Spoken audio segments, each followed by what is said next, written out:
congratulations. You've just taken your final vows at a Benedictine convent in the year 1342. You're now married to Christ, which sounds romantic until you realize your new husband is invisible, silent, and has incredibly strict rules about literally everything you do for the rest of your life. Your wedding ring is made of iron. Your wedding dress is scratchy wool. Your honeymoon is a stone cell measuring 6 feet by 8 feet. And you'll be sharing the compound with 60 other brides of Christ, half of whom were sent here against their will by families who didn't want to pay their dowries. Welcome to the convent. Try not to sin. Before we descend into this particular circle of holy suffering, maybe hit subscribe if you enjoy learning about historical misery from the safety of your comfortable bed. Drop a comment with where you are and what time it is. I am genuinely curious how many of you are lying in the dark at 2 in the morning thinking, you know what sounds interesting? Medieval nun life. Now, get comfortable. Maybe adjust those pillows. Turn on a fan if you need some background noise. And let's ease into tonight's journey behind convent walls. Fair warning, by minute 10, you'll be grateful you can eat whenever you want. By minute 20, you'll appreciate that nobody rings bells at you every 2 hours. By minute 40, you'll understand why so many nuns tried to escape. And by the end, you'll realize that medieval convents were less peaceful prayer retreats and more maximum security spiritual prisons with surprisingly little Jesus and surprisingly much administrative paperwork. But well, get there gently, very gently. Let's begin. Your eyes open in absolute darkness. It's 2 in the morning. You know this because a bell has just shattered the silence with the subtlety of a metal rooster having an existential crisis. This is Matins, the first of 8 daily prayer services. 8. You've been asleep for approximately 3 hours. You'll get maybe 4 more hours of broken sleep after this, spread across the rest of the night like sad little sleep breadcrumbs. This is your life now, forever. You're lying on a wooden plank with a straw mattress so thin it's basically a suggestion of comfort. There's no pillow. Pillows are luxuries, and luxury is sinful, which means your neck has been at a 45-degree angle all night, slowly transforming into the shape of a question mark. Your blanket is wool, scratchy wool, the kind of wool that makes you wonder if the sheep died of embarrassment. You're wearing your habit because you sleep in your habit, because changing clothes implies you have vanity about your appearance, and vanity is a sin. You've been wearing the same linen undertunic for 6 days. It will be another day before laundry. The smell in your cell is what scientists would call aggressive. You sit up, your spine makes sounds that shouldn't come from someone who's 24 years old.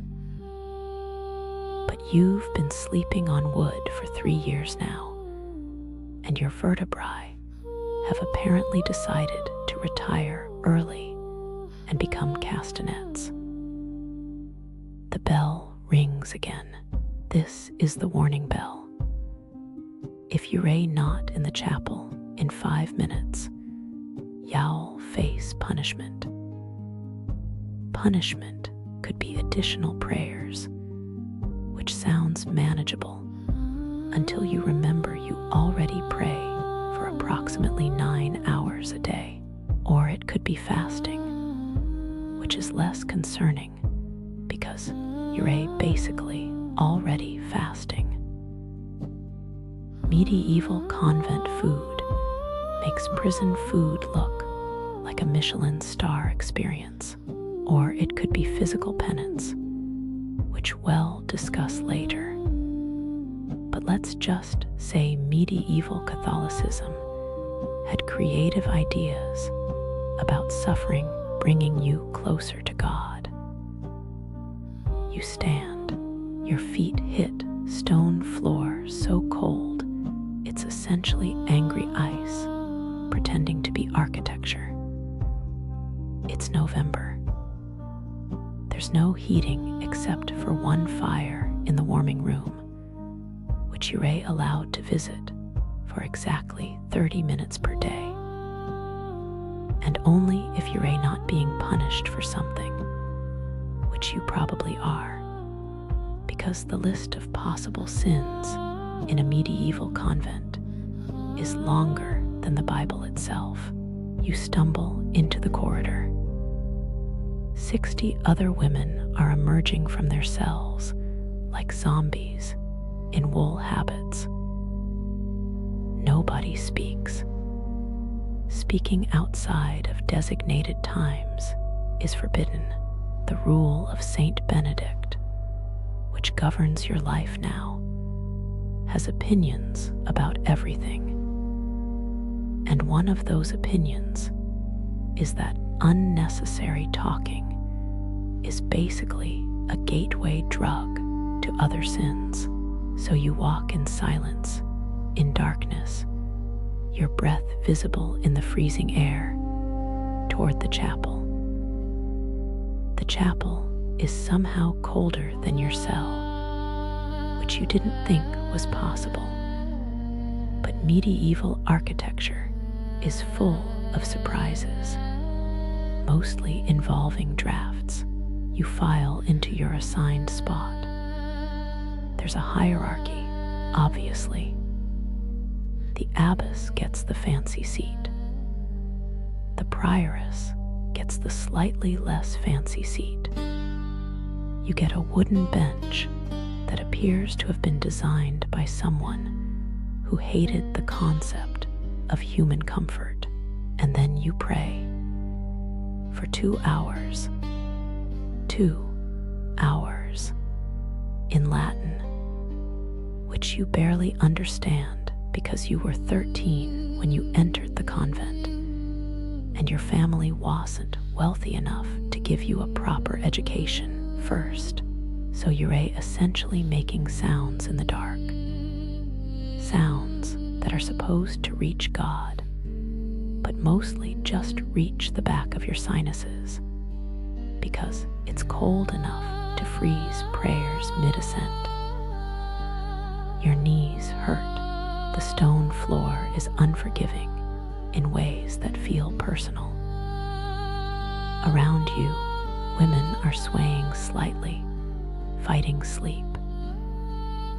Sister Margaret, who's 63 and has been here since she was 15, falls asleep standing up, which is impressive until she starts snoring, and the abbess shoots her a look that could curdle holy water.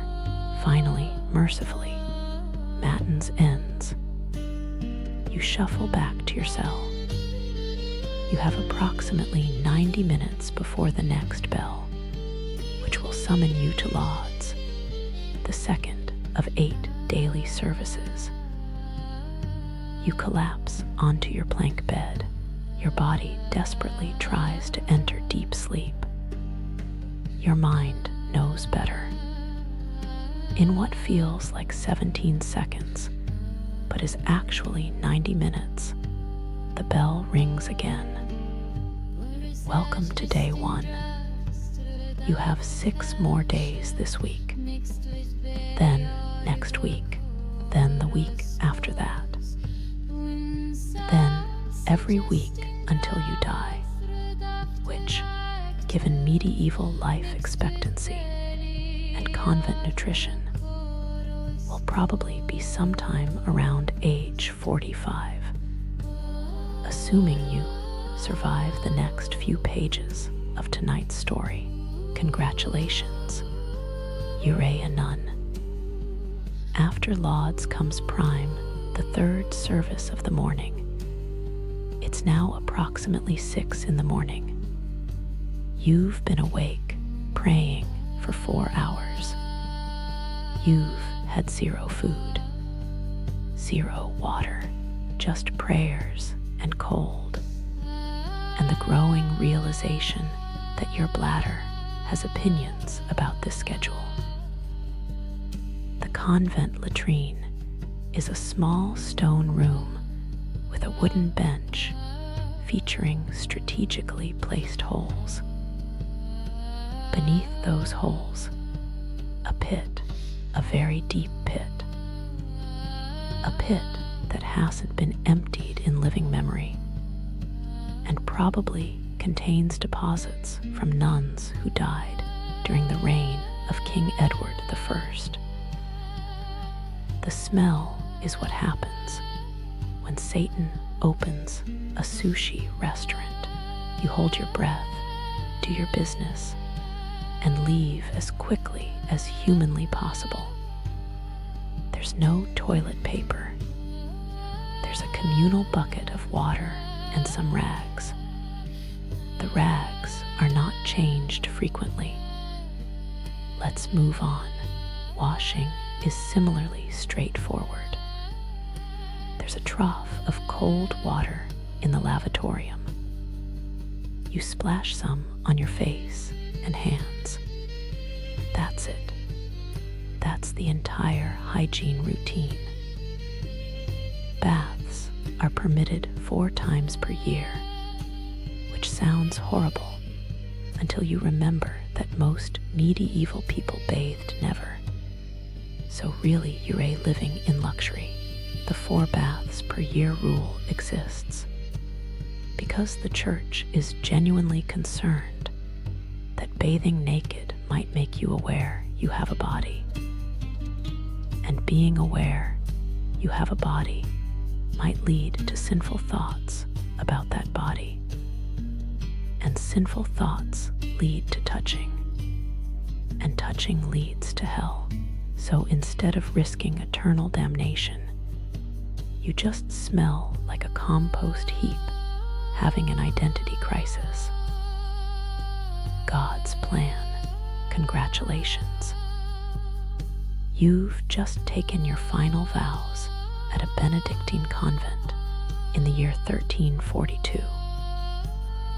You're now married to Christ, which sounds romantic until you realize your new husband is invisible, silent, and has incredibly strict rules about literally everything you do for the rest of your life. Your wedding ring is made of iron. Your wedding dress is scratchy wool. Your honeymoon is a stone cell measuring 6 feet by 8 feet. And you'll be sharing the compound with 60 other brides of Christ, half of whom were sent here against their will by families who didn't want to pay their dowries. Welcome to the convent. Try not to sin. Before we descend into this particular circle of holy suffering, maybe hit subscribe if you enjoy learning about historical misery from the safety of your comfortable bed. Drop a comment with where you are and what time it is. I am genuinely curious how many of you are lying in the dark at 2 in the morning thinking, you know what sounds interesting? Medieval nun life. Now, get comfortable. Maybe adjust those pillows. Turn on a fan if you need some background noise. And let's ease into tonight's journey behind convent walls. Fair warning, by minute 10, y'all be grateful you can eat whenever you want. By minute 20, y'all appreciate that nobody rings bells at you every 2 hours. By minute 40, y'all understand why so many nuns tried to escape. And by the end, y'all realize that medieval convents were less peaceful prayer retreats and more maximum security spiritual prisons with surprisingly little Jesus and surprisingly much administrative paperwork. But well, get there gently, very gently. Let's begin. Your eyes open in absolute darkness. It's 2 in the morning. You know this because a bell has just shattered the silence with the subtlety of a metal rooster having an existential crisis. This is Matins, the first of 8 daily prayer services.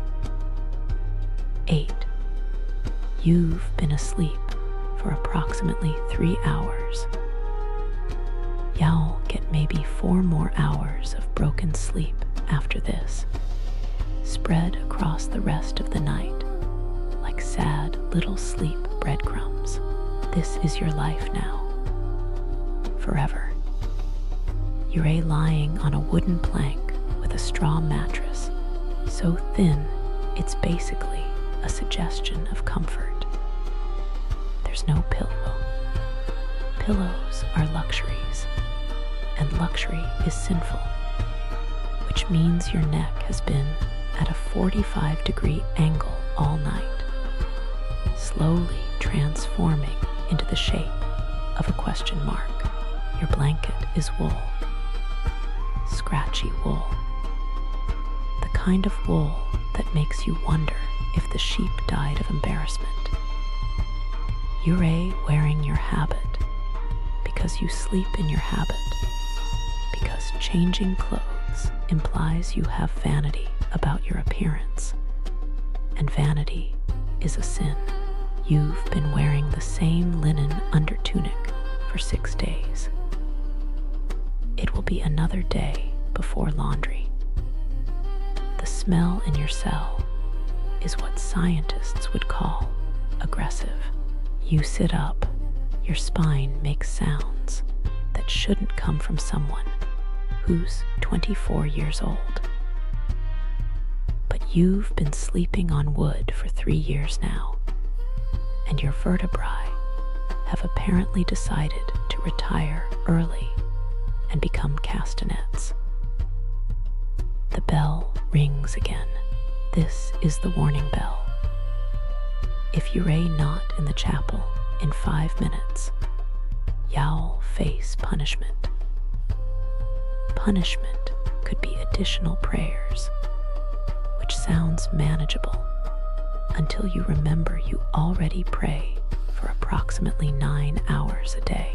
Or it could be fasting, which is less concerning because you're basically already fasting. Medieval convent food makes prison food look like a Michelin star experience. Or it could be physical penance, which we'll discuss later. But let's just say medieval Catholicism had creative ideas about suffering bringing you closer to God. You stand, your feet hit stone floor so cold it's essentially angry ice pretending to be architecture.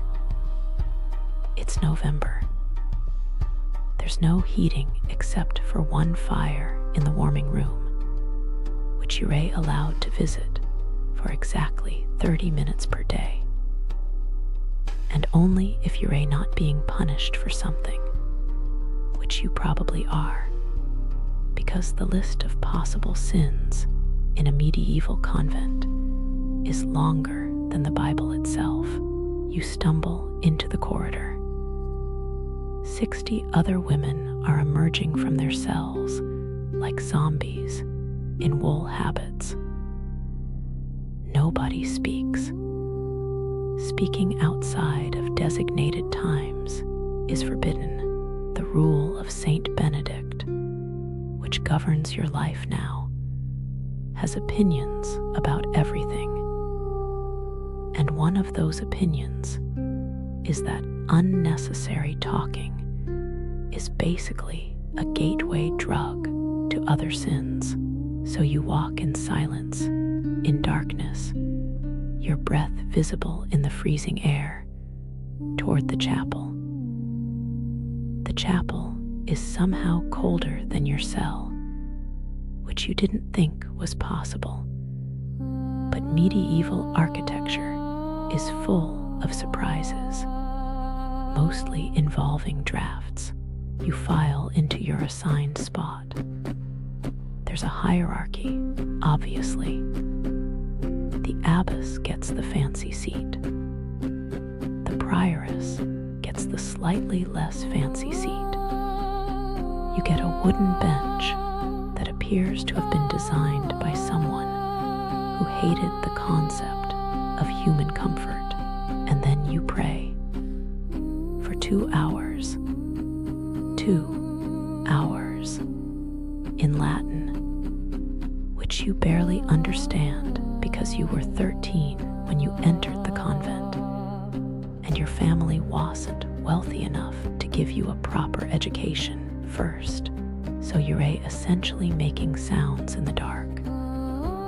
Sounds that are supposed to reach God, but mostly just reach the back of your sinuses, because it's cold enough to freeze prayers mid-ascent.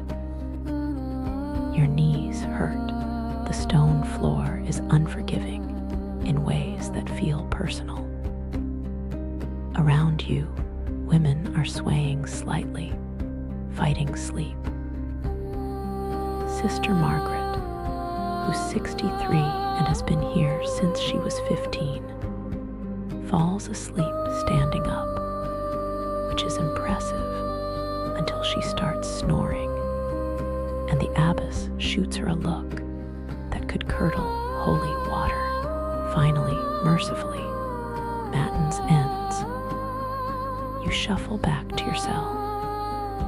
You have approximately 90 minutes before the next bell, which will summon you to lauds, the second of 8 daily services. You collapse onto your plank bed. Your body desperately tries to enter deep sleep. Your mind knows better.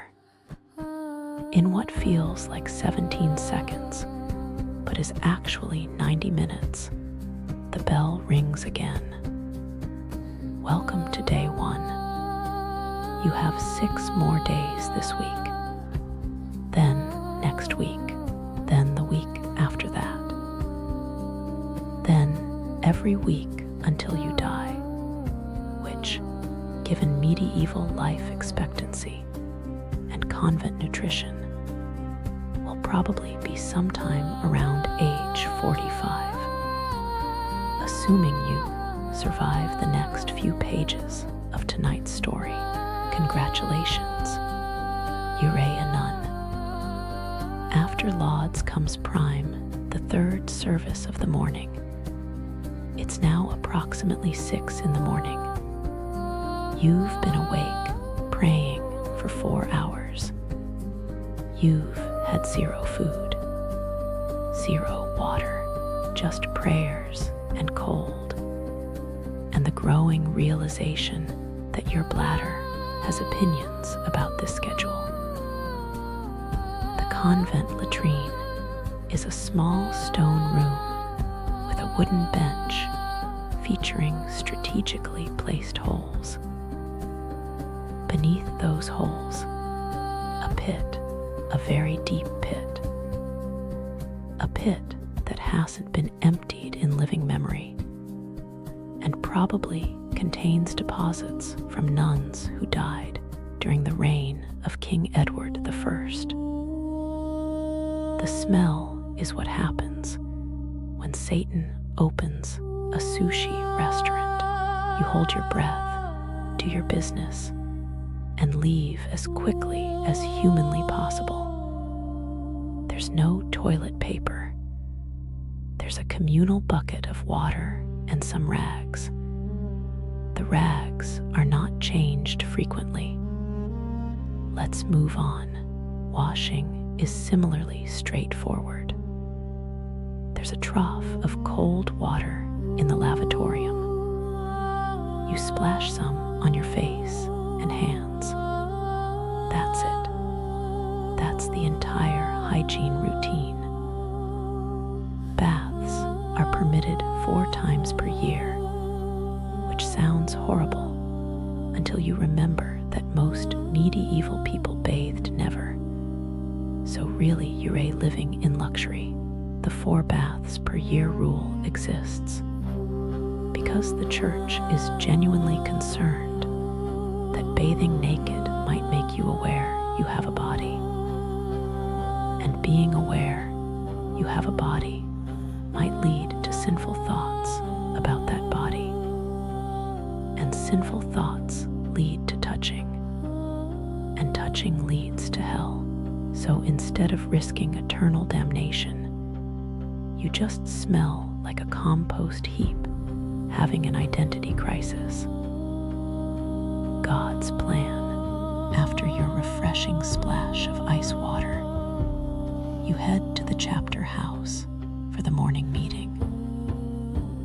This is where the Abbess reads from the Rule of Saint Benedict, reminds everyone of the convent rules, and publicly shames anyone who sinned yesterday. And someone always sinned yesterday, because the list of possible sins is essentially existing while human. Sister Agnes spoke during the greater silence. She must confess publicly. She stands, her face red, and admits she asked Sister Catherine where the extra candles were kept.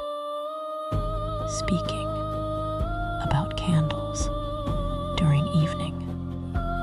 This is apparently equivalent to grand theft soul. Her punishment, shall prostrate herself on the floor during dinner and eat only bread. No one finds this excessive because this is simply how things work. Sister Margaret fell asleep during Matins. We all know this because her snoring temporarily achieved harmony with the Gregorian chants. She must now recite 50 additional Aves. Her knees are already destroyed from decades of prayer. The additional prayers might actually finish them off. But suffering is holy. So really, this is a gift. You wait, terrified, hoping your name won't be called. It isn't today, but you know you're not perfect. You had an impure thought yesterday, not even a particularly impure thought. Just a thought about how nice it would be to eat an apple. A fresh apple. Not dried, not preserved, not turned into some gray paste, just a regular apple. But wanting things is attachment, and attachment is a sin. So technically you're in trouble. You just haven't been caught yet. The morning chapter ends. You file out. The bell rings. Time for service of the day. It's now 9 in the morning. You've been awake for 7 hours. You've prayed for approximately 5 of those hours. You still haven't eaten. After terse comes work, because convents don't run on prayers alone. They run on labor, endless, brutal, unpaid labor. The abbess assigns tasks. Some nuns work in the scriptorium, copying manuscripts with beautiful illuminations. This sounds pleasant until you remember you're hunched over a desk in a freezing room, your fingers cramping around a quill, your eyes straining in candlelight, copying the same biblical passages over and over, while praying you don't make a mistake, because mistakes mean starting over and possibly facing punishment for wasting expensive materials. Some nuns work in the infirmary, caring for sick sisters.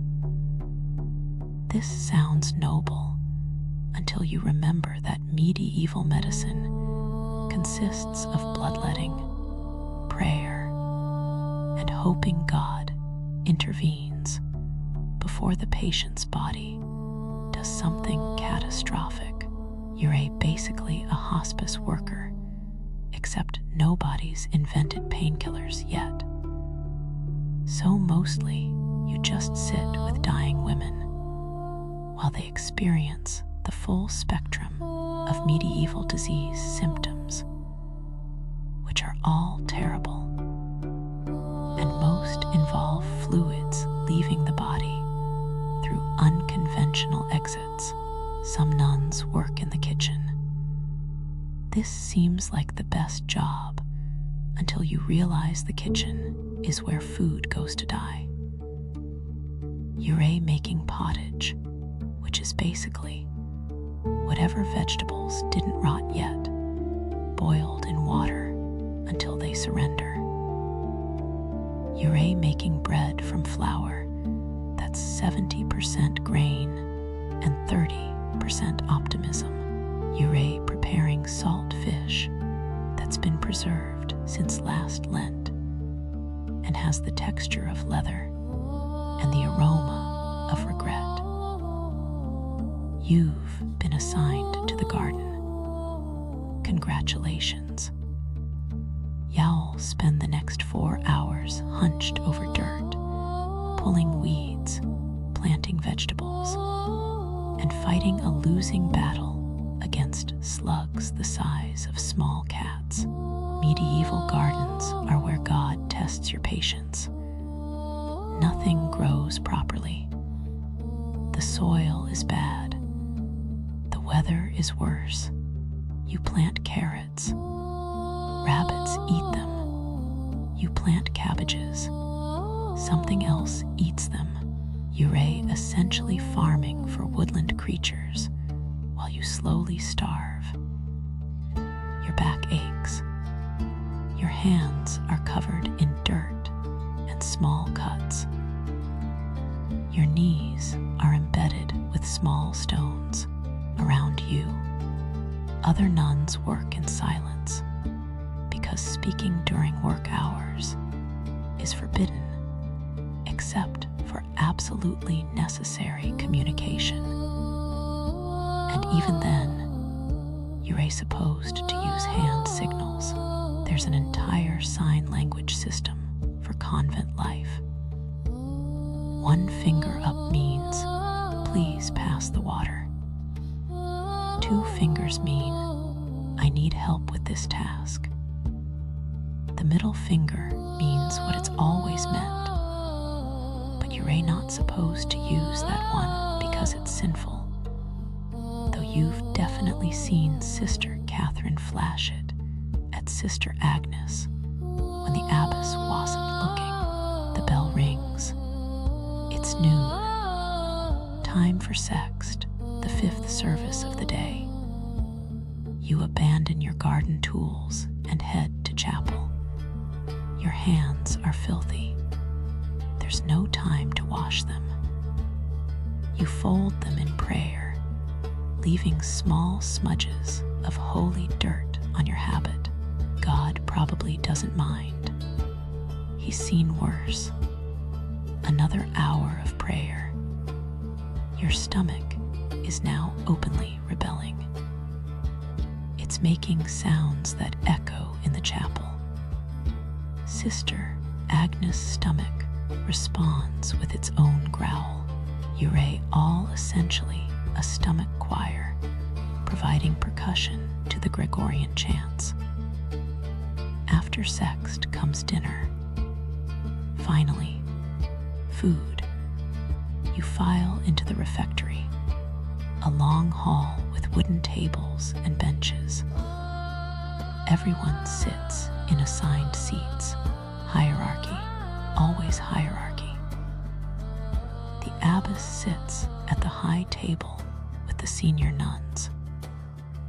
You sit near the back with the junior nuns, which means you get served last, which means you get the bottom of the pot, which means you get whatever vegetables achieved maximum sadness during cooking.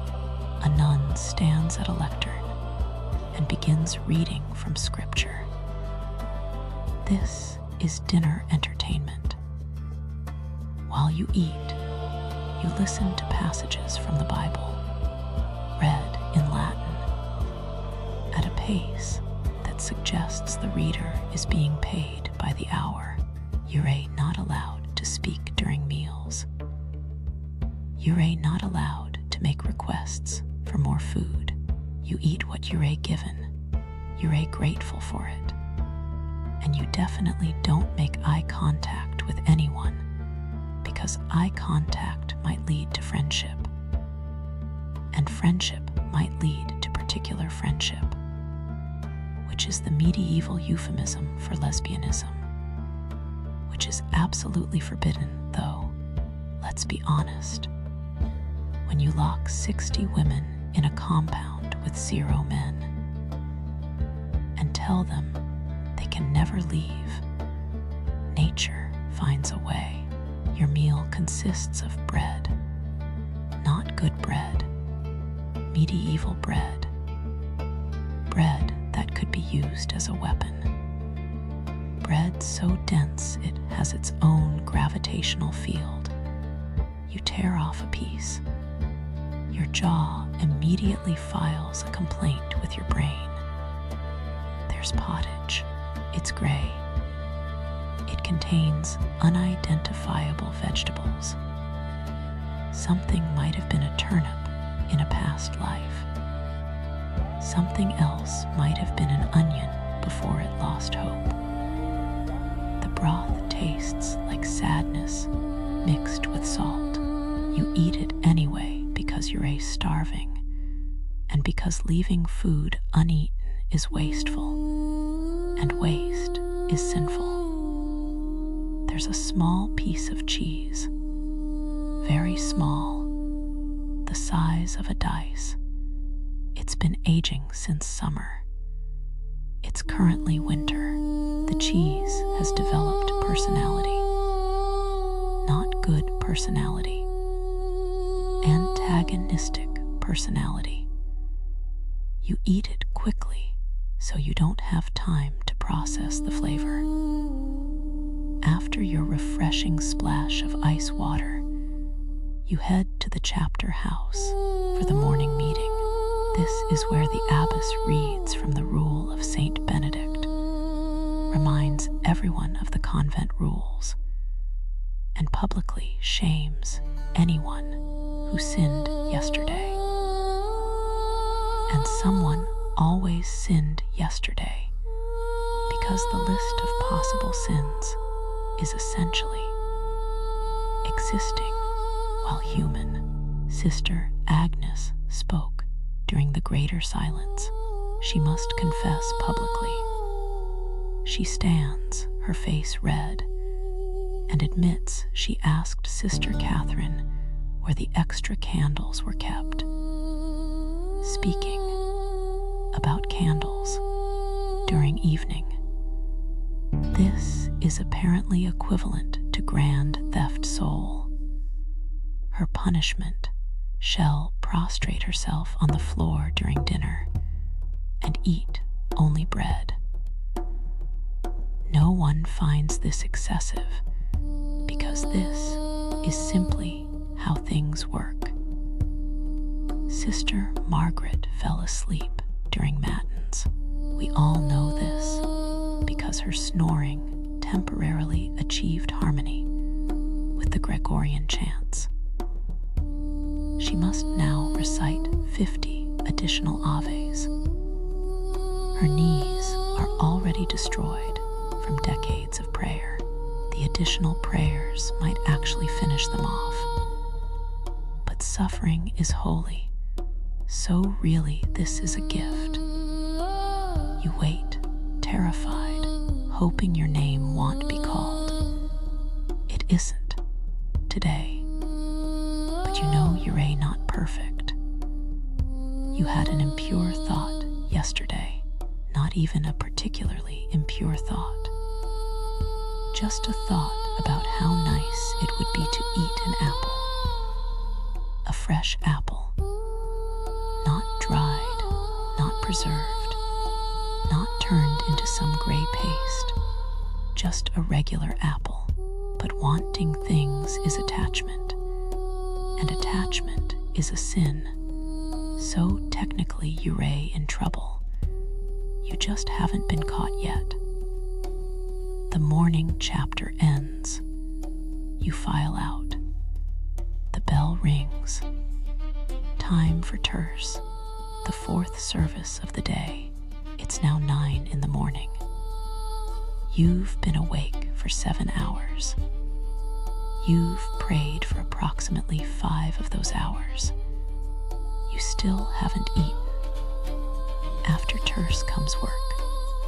Because convents don't run on prayers alone. They run on labor. Endless, brutal, unpaid labor. The Abbess assigns tasks. Some nuns work in the scriptorium, copying manuscripts with beautiful illuminations. This sounds pleasant until you remember you're hunched over a desk in a freezing room, your fingers cramping around a quill, your eyes straining in candlelight, copying the same biblical passages over and over, while praying you don't make a mistake, because mistakes mean starting over and possibly facing punishment for wasting expensive materials. Some nuns work in the infirmary, caring for sick sisters.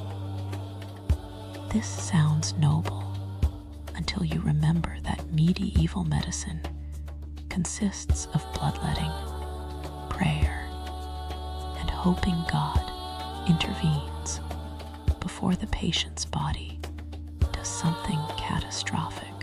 You're basically a hospice worker, except nobody's invented painkillers yet.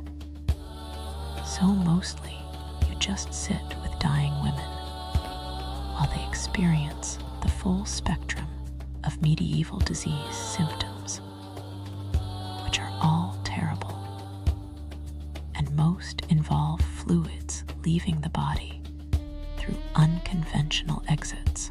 Some nuns work in the kitchen. This seems like the best job until you realize the kitchen is where food goes to die.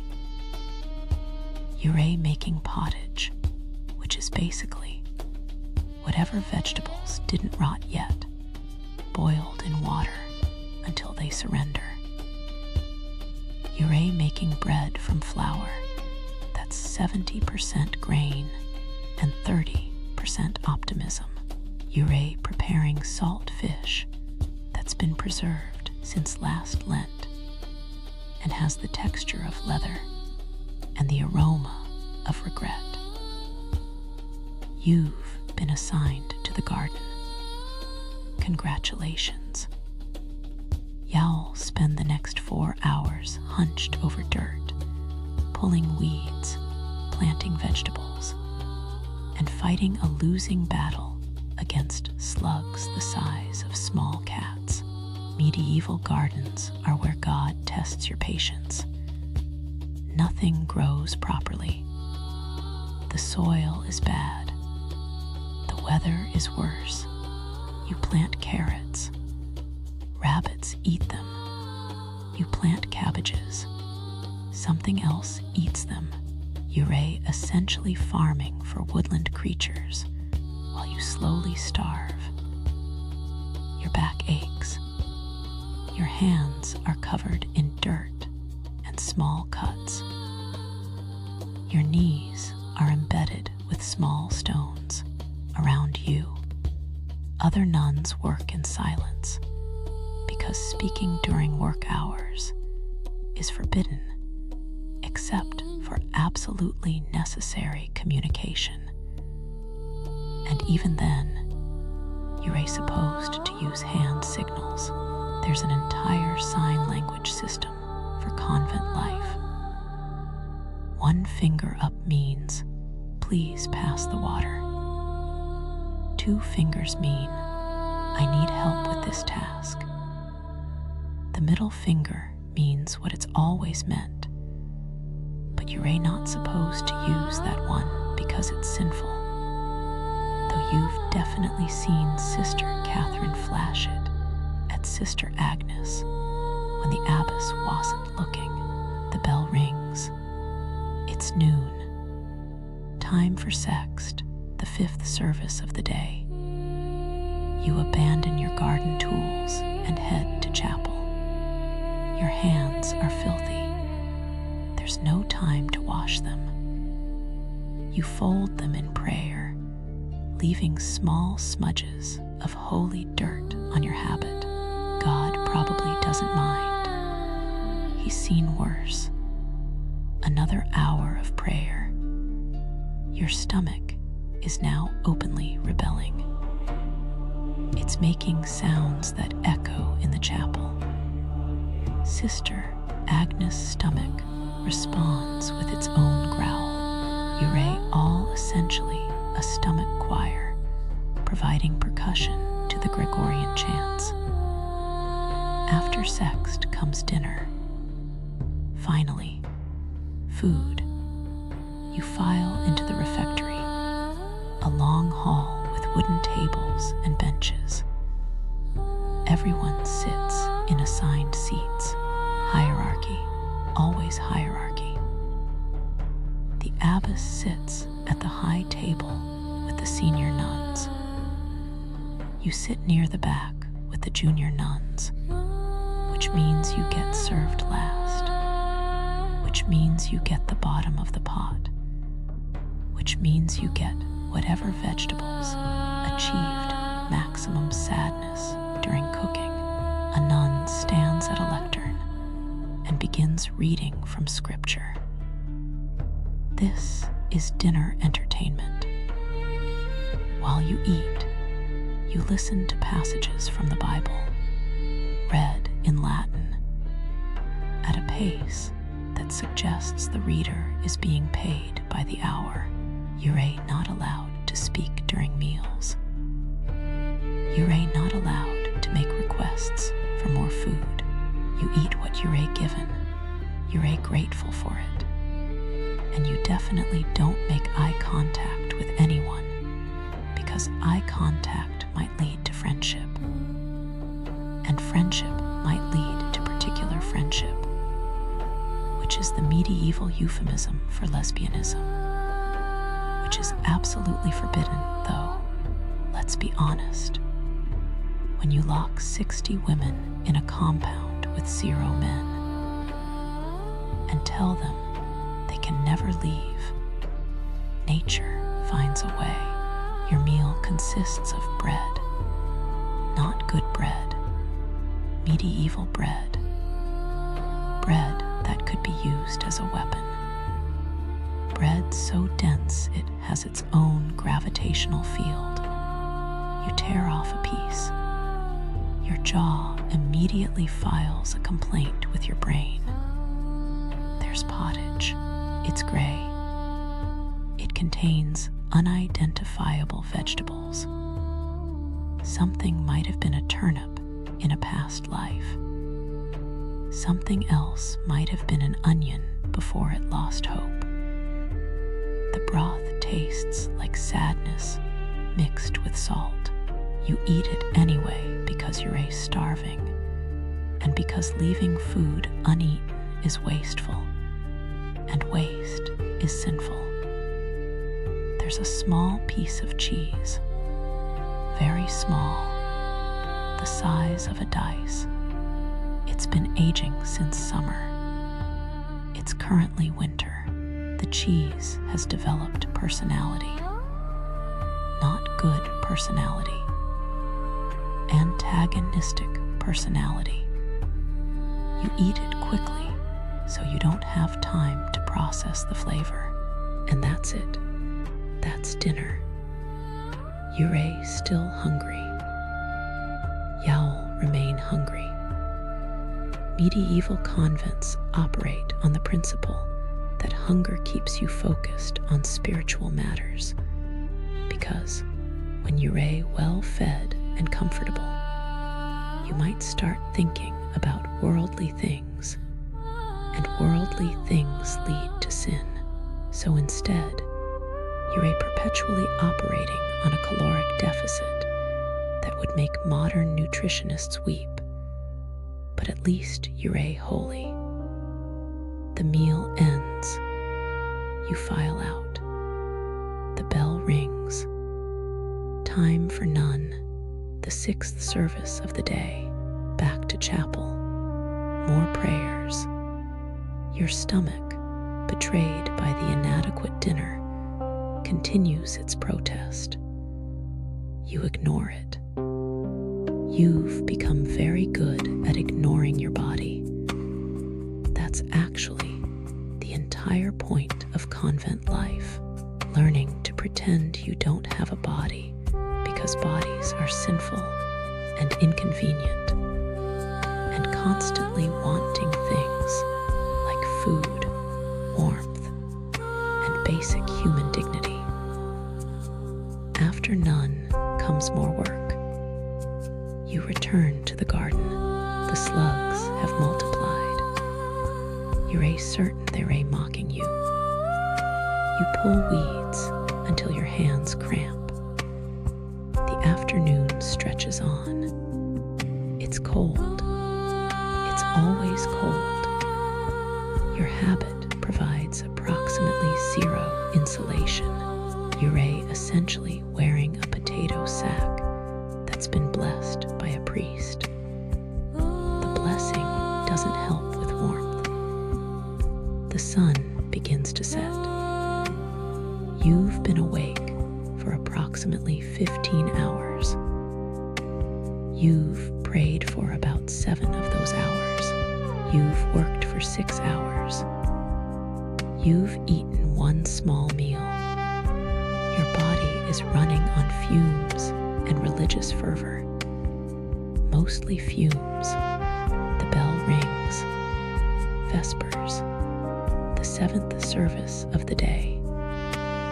Evening prayers. The chapel is darker now. Candles are lit, but barely. Candles cost money. The convent is perpetually broke because, surprise, a compound full of women who've taken vows of poverty doesn't generate much revenue. Who knew? After Vespers comes supper. Finally, a second meal. You're so grateful you could cry. Except crying is a sign of emotional weakness, and emotional weakness might be sinful. So you maintain your composure and file into the refectory. Supper consists of more bread, exactly the same bread as dinner. You're starting to suspect there's only 1 loaf, and they keep serving pieces of it until someone dies. There's watered down ale because water isn't safe to drink. So everyone drinks weak ale all day, which means you're perpetually operating in a state of mild alcohol consumption combined with severe malnutrition. You're basically a drunk skeleton in a wool dress, living the dream. There might be some dried fruit if it's a feast day. It's not a feast day. There's no dried fruit. There's just bread and ale and disappointment. Supper ends quickly. The bell rings, Compline, the 8th and final service of the day. You drag yourself to chapel one last time. Your knees have given up. They're not even knees anymore. They're just bone fragments held together by prayer and stubbornness. You kneel. You pray. The words are meaningless at this point. You're so tired that Latin and English have merged into one incomprehensible language that you're fairly certain isn't actually reaching God, but is definitely giving you a headache. Compline ends. The great silence begins. From now until morning prayers, no speaking whatsoever. Not a word, not a whisper, not even a meaningful glance. You shuffle back to your cell in complete silence, 60 women moving through stone corridors like holy ghosts in wool. You collapse onto your plank bed. Your body is screaming. Your mind is numb. You close your eyes. You have approximately 3 hours before Matins. 3 hours, then it starts again. The same schedule, the same prayers, the same hunger, the same cold, the same everything. Tomorrow will be identical to today, and the day after that, and the day after that. Forever. Welcome to week 1. You have 6 more days. Then next week. Then every week for the rest of your life. Congratulations. You chose the religious life. Or, more accurately, your father chose it for you because he didn't want to pay a dowry, and the convent accepted a smaller donation. Either way, you're here now. Try to find the joy in it. The Abbess assures you it's here somewhere, probably hidden between the endless labor and the chronic malnutrition. Let's talk about the rules, because you thought you understood rules when you entered the convent. You thought rules were simple things like don't murder and try to be kind. You were adorable in your ignorance. The rule of Saint Benedict is 66 pages of instructions on how to live every single moment of your existence. Saint Benedict, bless him, had opinions about everything.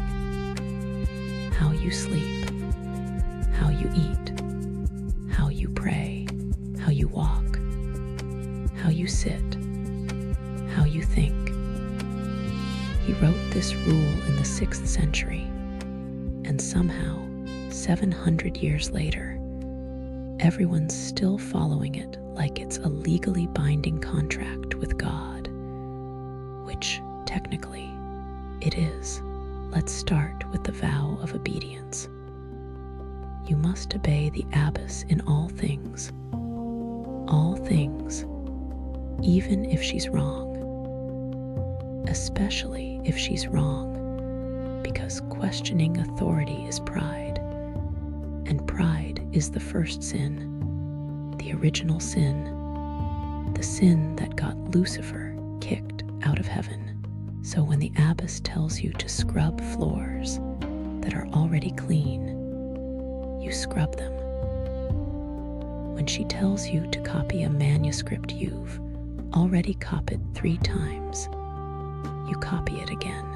When she assigns you to work in the kitchen, even though you're terrible at cooking, and once accidentally created soup so bad it made Sister Catherine question the existence of a loving God, you go to the kitchen and you cook that terrible soup and you serve it with a humble heart. The Abbess in your convent is Mother Superior Beatrice. She's 57 years old. She's been Abbess for 20 years. She has the warmth of a winter stone and the sense of humor of that same stone after it's been struck by lightning. She believes suffering is holy, which is convenient because she's exceptionally good at creating suffering. She has a walking stick. She uses it for walking. She also uses it for emphasis when she's particularly displeased with someone. She smacks the stick against the ground, creating a sound that makes everyone's soul briefly leave their body. Mother Beatrice has rules beyond the rule. Her personal addendums to Saint Benedict's already comprehensive list. For example, no laughing, ever. Laughter is frivolous. Frivolity is worldly. Worldly behavior leads to sin. So if something strikes you as funny, maybe Sister Agnes trips over her own habit for the 3rd time today. Maybe a bird flies into the chapel during prayers and causes absolute chaos.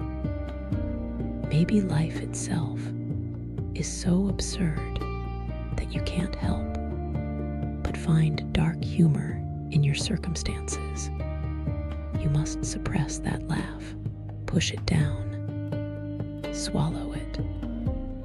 Let it ferment in your chest until it becomes internalized religious anxiety, which is the appropriate emotion for a bride of Christ. There's the vow of poverty. You own nothing, not your habit, not your prayer book, not even your thoughts, technically, because your thoughts belong to God, though God seems to have subcontracted the management of your thoughts to Mother Beatrice, who has strong opinions about what you should be thinking at any given moment. Everything in the convent is communal. The beds, the blankets, the chamber pots. This last one is particularly unfortunate. You don't have a personal chamber pot. There's one per corridor, shared by 15 nuns. The implications of this arrangement are exactly as terrible as you're imagining. Medieval hygiene meets communal living meets intestinal distress from a diet consisting entirely of bread and sadness. It's not ideal. You're not allowed personal possessions. If someone gifts you something, say your family sends a small token, a handkerchief embroidered with your initials, a tiny reminder that you were once an individual with an identity, the Abbess takes it. Personal attachments are dangerous. They remind you of your former life. Your former life might make you nostalgic. Nostalgia might make you want to leave. Wanting to leave is basically apostasy. So the handkerchief goes into the convent treasury, which is a fancy word for a box where the abbess keeps things she's confiscated from nuns who dared to have feelings. The vow of chastity is, obviously, central to nun life. You're married to Jesus. This is a metaphorical marriage, but the church takes it very seriously. You wear a ring. You had a ceremony. You're committed. And like any marriage, there are rules about fidelity. Specifically, no touching anyone, ever, for any reason. Hand-holding, forbidden. It might lead to emotional attachment. Hugging, absolutely not. Physical comfort is a gateway drug to particular friendship, and particular friendship is a gateway drug to behavior we're not going to name, but everyone knows what we're talking about. Even sitting too close to another nun is suspicious. There must always be visible space between bodies. God needs to be able to see clear air between you and your sisters, presumably, so he can verify that no sinning is occurring.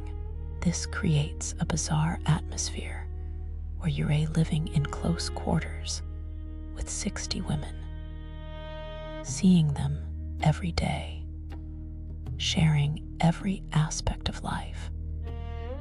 But you're not allowed to develop actual human connections with them. You exist in proximity, but not in relationship. It's like living in a crowded elevator where everyone's pretending everyone else doesn't exist, except the elevator is your entire life, and it never reaches a floor where you get to leave. Of course, rules are made to be broken, and convents are full of humans, and humans are spectacularly bad at suppressing basic needs for connection. Particular friendships bloom like forbidden flowers in a garden that's supposed to only grow prayer and obedience. Sister Catherine and Sister Agnes are definitely more than friends. Everyone knows. They sit together during work. They exchange glances during prayers. Once, someone saw them holding hands in the garden. Holding hands. The scandal. Mother Beatrice separated them, assigned them to different work duties, made them sleep in cells on opposite ends of the convent. It didn't matter. Love, or whatever approximation of love can exist in a medieval convent, finds a way. You try not to develop attachments. You really do. But Sister Alina is kind to you. When you were new and terrified, she showed you the hand signals. When you made a mistake in the garden and thought you'd be punished, she quietly fixed it before anyone noticed. She's 43 years old. She's been here since she was 16. Her family sent her here after her betrothed died before the wedding. She didn't choose this life. Neither did you. That shared understanding creates something that might be friendship, if friendship were allowed, which it isn't. So instead, it's just two people being slightly less miserable in each other's vicinity. Mother Beatrice notices. Of course she notices. She notices everything. One morning during chapter, she publicly reminds everyone that particular friendships are sinful. She doesn't name names. She doesn't have to. Everyone knows who she's talking about. You and Sister Alina are reassigned. Ure moved to the scriptorium. Alina stays in the garden. Ure not allowed to speak to each other. Problem solved, except it isn't solved because you still see her during prayers. And once, briefly, your eyes meet across the chapel. And in that moment, you share an entire conversation about how much this place destroys basic human needs for connection. And then you both look away quickly before Mother Beatrice notices and makes things even worse. There are rules about food. You eat what Ure served. You don't request seconds. You don't refuse anything. Even if the fish is so salted, it's essentially a medieval chemistry experiment. Even if the bread could be used as a doorstop, even if the pottage contains vegetables that you're fairly certain died of natural causes before they were added to the pot, you eat it. You're grateful for it. Waste is sinful. Complaining is sinful. Having taste preferences is sinful. Everything is sinful. It's really very simple once you accept that existing is basically just finding new ways to accidentally offend God. There are rules about sleep. You sleep in your habit. Always. Even in summer, even when it's hot enough that you're essentially baking inside wool. Removing your habit would mean being naked, and being naked would mean being aware of your body. And we've been through this already. Bodies are problematic. They want things. They have needs. They occasionally remind you they exist by doing things like sweating, or needing to urinate, or experiencing pain. The ideal nun has transcended her body entirely and exists as a pure spirit who occasionally operates a meat puppet for the purpose of prayer and manual labor. You're not there yet. You're still very much aware you have a body, particularly when that body is cold, hungry, and wearing wool in August. There are rules about illness. If you're sick, you report to the infirmary. The infirmarian, Sister Marjorie, examines you.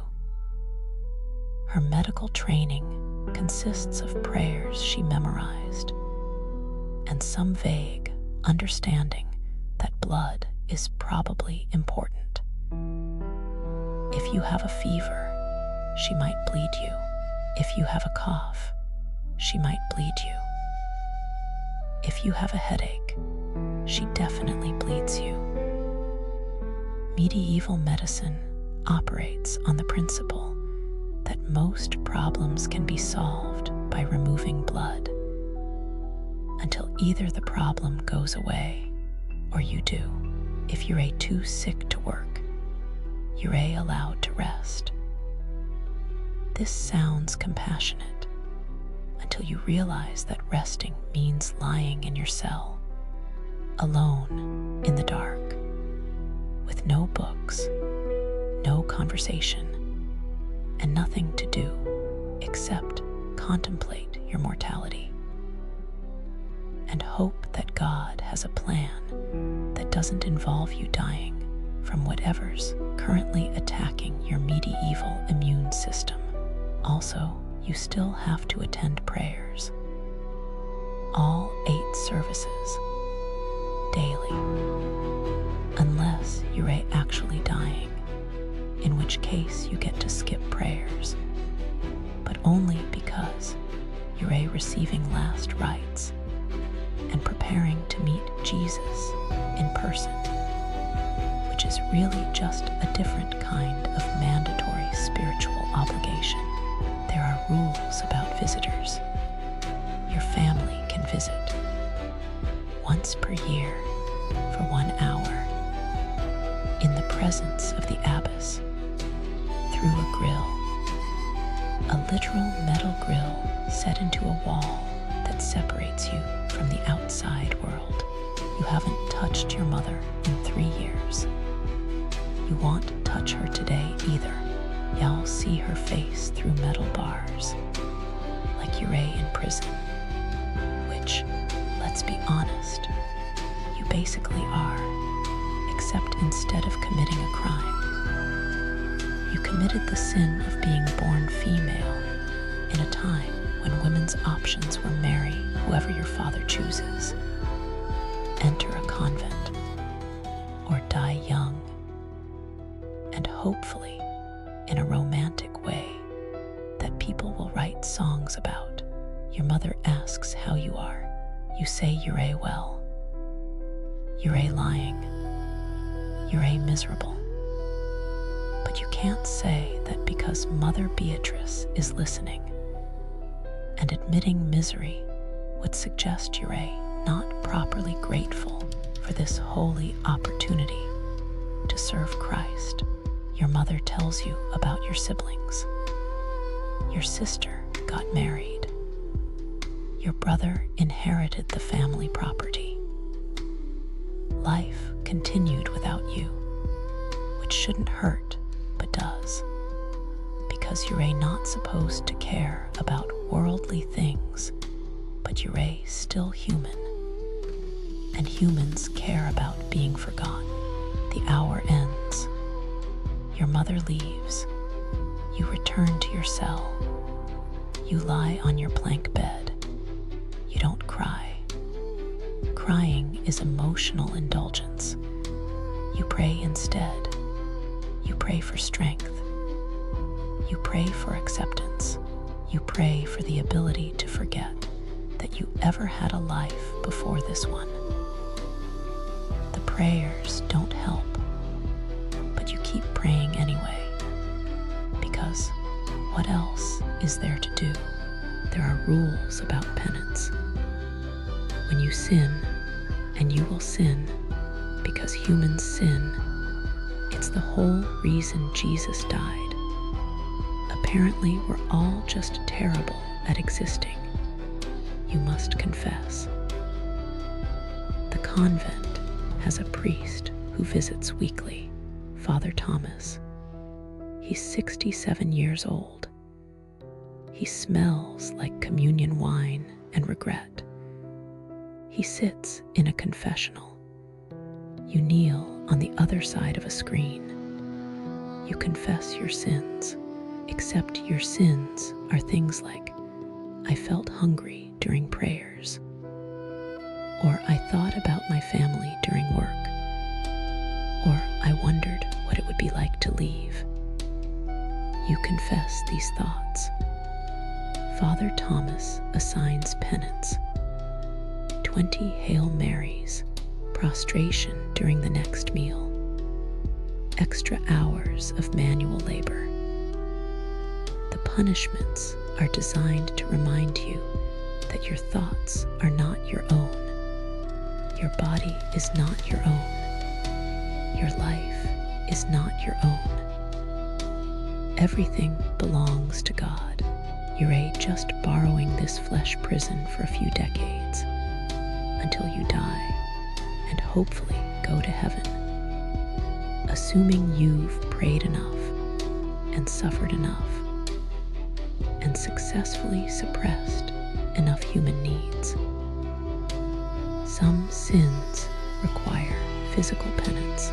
The chapter of faults happens weekly. Serious transgressions are addressed publicly. Sister Margaret fell asleep during prayers. Again, she's ordered to lie prostrate on the floor of the chapter house, face down, arms outstretched. For 1 hour, she's 63 years old. Her bones make sounds like a tree falling in a forest. She does it anyway, because obedience. Sister Agnes spoke during the great silence. Not even important words. She stubbed her toe on a bench in the dark and said, "Oh." Just "oh," one syllable.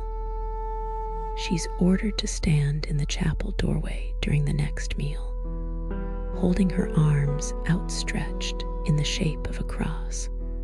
While everyone else eats, she stands there, arms shaking, watching 60 women consume bread and pottage, her own stomach growling, her muscles screaming. This is holy. This brings her closer to Christ, who also suffered. Never mind that Christ's suffering had a purpose beyond proving a point about institutional control. This is different. This is obedience. You watch these punishments. You learn. You become very, very careful about which rules you break and how you break them. Because the rules are everywhere, and breaking them is inevitable, and getting caught is disastrous, and surviving convent life requires developing a sophisticated understanding of which sins are worth the risk. Speaking to Sister Alina, worth the risk. You do it anyway, in whispered moments when Mother Beatrice is occupied elsewhere. You trade small observations about the garden, about the weather, about nothing in particular. These moments of human connection are worth whatever punishment might come. They remind you that you're still a person, not just a wool-covered prayer machine. Taking an extra piece of bread, not worth the risk. The kitchen is monitored. Sister Marjorie counts every loaf. If there's a discrepancy, everyone suffers. Group punishment is Mother Beatrice's favorite technique. If one person steals, everyone fasts. This creates an environment where nuns police each other, where community becomes surveillance, where trust is impossible because anyone might report you to save themselves from collective punishment. You learn to live small. You minimize your needs. You suppress your wants. You become efficient in your prayers, your work, your existence. You learn to need less food, less sleep, less warmth, less human connection. You learn to survive on the absolute minimum of everything. And somehow, impossibly, you keep going. Day after day, week after week, the routine becomes automatic. Your body learns to wake before the bell. Your mouth forms prayers without conscious thought. Your hands perform work without supervision. You become, essentially, exactly what the convent wants. A obedient, self-sufficient, spiritually focused woman who has successfully erased most of her personality in service to God. Congratulations. You're becoming a good nun. Your reward, more of the same. Forever. Now, we need to discuss what the official histories don't mention. The things that happened behind convent walls that nobody wrote down, because writing them down would shatter the illusion that convents were peaceful sanctuaries of holy women living in perfect spiritual harmony. They weren't. Let's start with money. Convents were supposed to operate on poverty, prayer, and donations from wealthy benefactors who wanted to buy their way into heaven. The reality was significantly more complicated and significantly more corrupt. Your convent accepts new members based on one criterion: how much their family pays. This is called a dowry, which is ironic because you're literally paying to not get married. Poor families can't afford convent dowries. Rich families pay premium prices for their daughters to get private cells, better food, fewer work assignments. There's a two-tier system: choir nuns and lay sisters. You're a choir nun. Your family paid enough to guarantee y'all spend your time praying and doing light work like manuscript copying or embroidery. Lay sisters, women from poor families who couldn't afford the full dowry, do the actual labor. They scrub floors. They work in the kitchen. They empty chamber pots. They do laundry in water so cold it could be legally classified as a weapon. They attend fewer prayer services because they're too busy keeping the convent running. They eat after the choir nuns, which means they get whatever's left, which is usually nothing good. This creates a bizarre class system where women who've supposedly renounced worldly status recreate that exact status inside holy walls. The abbess is always from a wealthy family. The prioress is always from a wealthy family. The important positions, treasurer, librarian, infirmarian, always go to choir nuns. The lay sisters serve them. It's feudalism with prayer. It's the class system with crosses.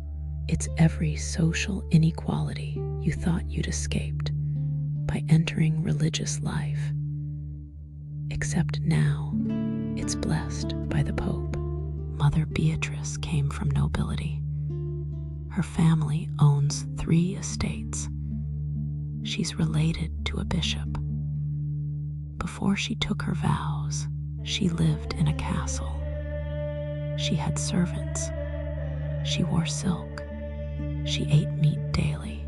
Then she entered the convent, took vows of poverty, and somehow ended up in charge of 60 women and a compound worth more than most villages. She lives in the best cell. She eats at the high table. She has a personal servant, a personal assistant, who's technically Sister Martha, but functionally just a lay sister who follows Mother Beatrice around doing whatever tasks are beneath the dignity of an abbess from noble blood. The money situation gets darker. Convents need income. Prayer doesn't pay for roof repairs, so they find creative revenue sources. Your convent owns land. Peasants farm that land. Those peasants pay rent to the convent. You're essentially landlords Holy landlords, landlords with crosses. When peasants can't pay rent, the convent takes their possessions. When they still can't pay, the convent takes their land. It's exactly like secular landlords, except you pray for the peasants' souls while bankrupting their families. The convent also runs a school for wealthy girls. Young daughters of nobles come here to learn reading, embroidery, music, and how to be proper Christian wives. They're not nuns. They're students. They pay tuition, substantial tuition. They live in separate quarters. They eat better food. They're allowed visitors. They can leave whenever they want. You watch these girls through windows and remember that you were once 13 years old with your whole life ahead of you. And now you're 24 and your whole life is behind you. And these girls will leave and marry and have children and experience the world. And you'll die in this compound, having experienced nothing except different variations of the same stone walls. Some of these girls are friendly with the nuns, too friendly, the kind of friendly that Mother Beatrice watches very carefully. Because when you take a group of adolescent girls, house them with adult women who've taken vows of chastity, and expect nothing to develop, you're being optimistic in ways that suggest you don't understand humans. Things develop. Attachments form. Notes get passed. Hands touch during embroidery lessons. Mother Beatrice separates them immediately when she notices, but she can't notice everything. And human connection is like water finding cracks in stone. It happens. Then there's the priest situation. Father Thomas visits weekly for confession. He's old, mostly harmless, and smells like he's slowly pickling in communion wine. But there are younger priests, visiting priests, priests who come to say special masses or deliver messages from the bishop. And some of these priests are, let's say, they interpret their vows of celibacy creatively. It happened in Sister Catherine's convent before she transferred here, a young priest visiting for a festival mass. A nun, lonely and human. A storage room, briefly unmonitored. 9 months later, a baby. The baby was immediately taken away and given to a peasant family. The nun was sent to a different convent, basically medieval nun prison, where she'd spend the rest of her life in complete isolation, doing penance. The priest was transferred to a different parish. His punishment, a new job in a new location. The gender dynamics of medieval sin are remarkably consistent. Your convent hasn't had a scandal like that yet, but there are rumors about Sister Helena, who's been looking increasingly unwell. And there was that visiting priest last spring who stayed longer than necessary. And Sister Helena now refuses to eat in the refectory and has requested isolation in the infirmary for spiritual contemplation, which everyone knows is code for something else. nobody talks about it. Talking about it would make it real. Instead, everyone pretends nothing is happening while watching very carefully to see what happens next. The medical situation deserves its own discussion. Sister Marjorie, the infirmarian, means well. She really does. She's been in charge of the infirmary for 15 years. Her medical knowledge comes from a book written in the year 900 that's been copied so many times the illustrations don't match the text anymore. She has 4 treatments: prayer, bloodletting, herbal remedies that may or may not be poisonous, and hoping for divine intervention. When Sister Anne developed a fever last winter, Sister Marjorie bled her. The fever got worse. She bled her again. The fever continued. She gave her an herbal mixture that smelled like Satan's bathwater. Sister Anne vomited for 2 days. Finally, Sister Marjorie tried prayer.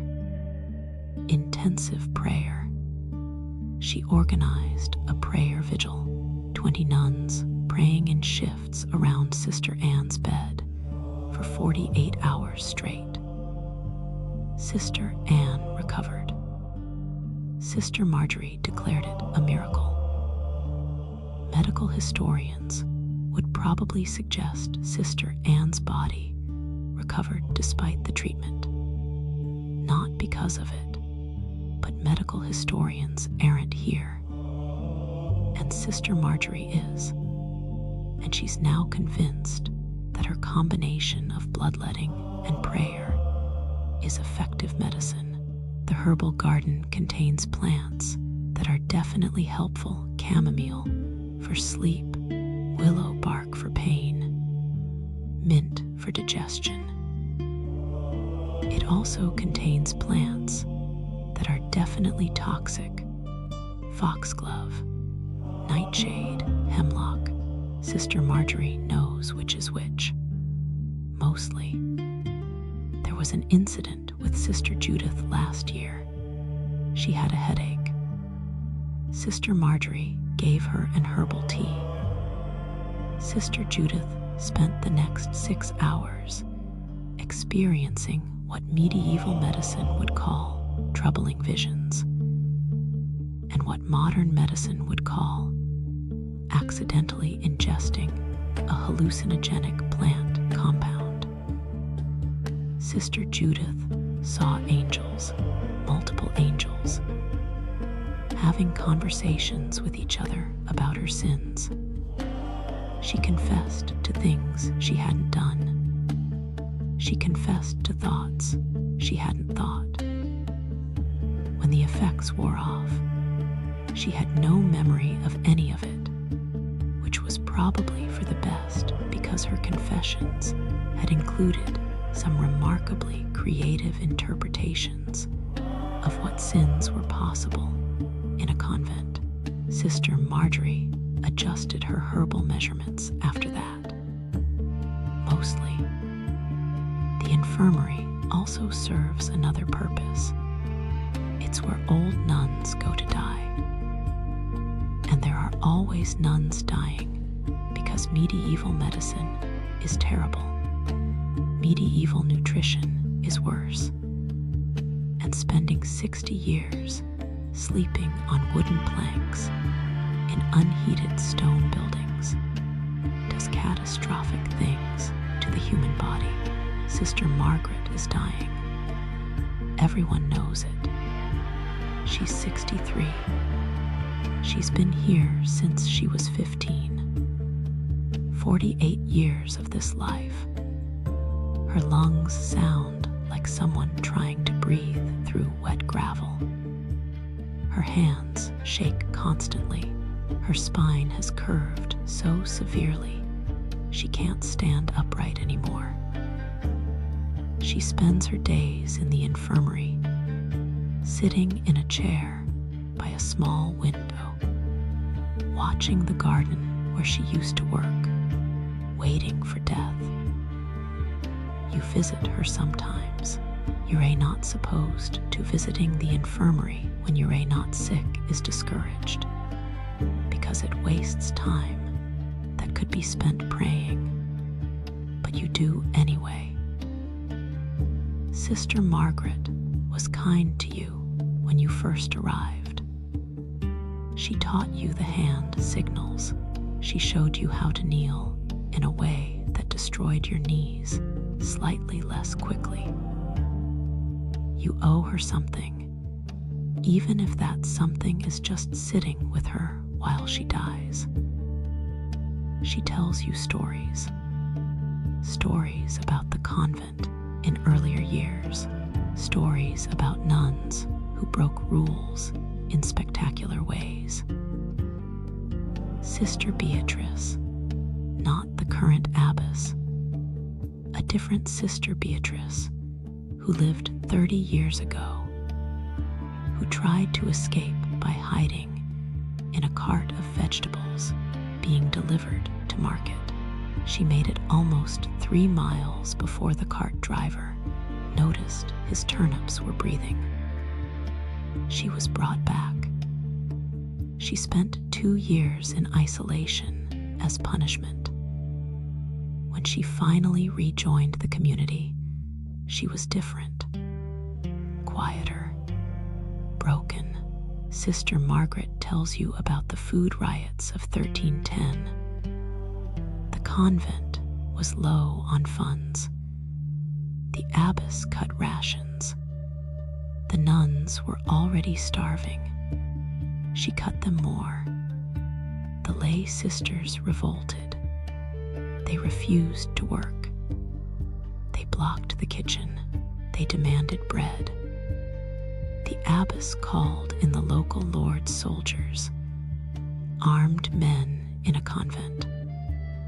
The lay sisters were forced back to work. 3 were expelled. Expelled from a convent means excommunicated, cast out, nowhere to go, no salvation, basically damned. These stories aren't in any official history. They're the oral tradition of women who lived them. Sister Margaret tells you these things because she wants someone to remember. When she dies, soon, probably next month, maybe sooner, these stories die with her unless someone carries them forward. So you listen, you remember. You become the keeper of unofficial history, the secret chronicle of women who suffered in silence, except for these whispered moments. Sister Margaret dies on a Tuesday.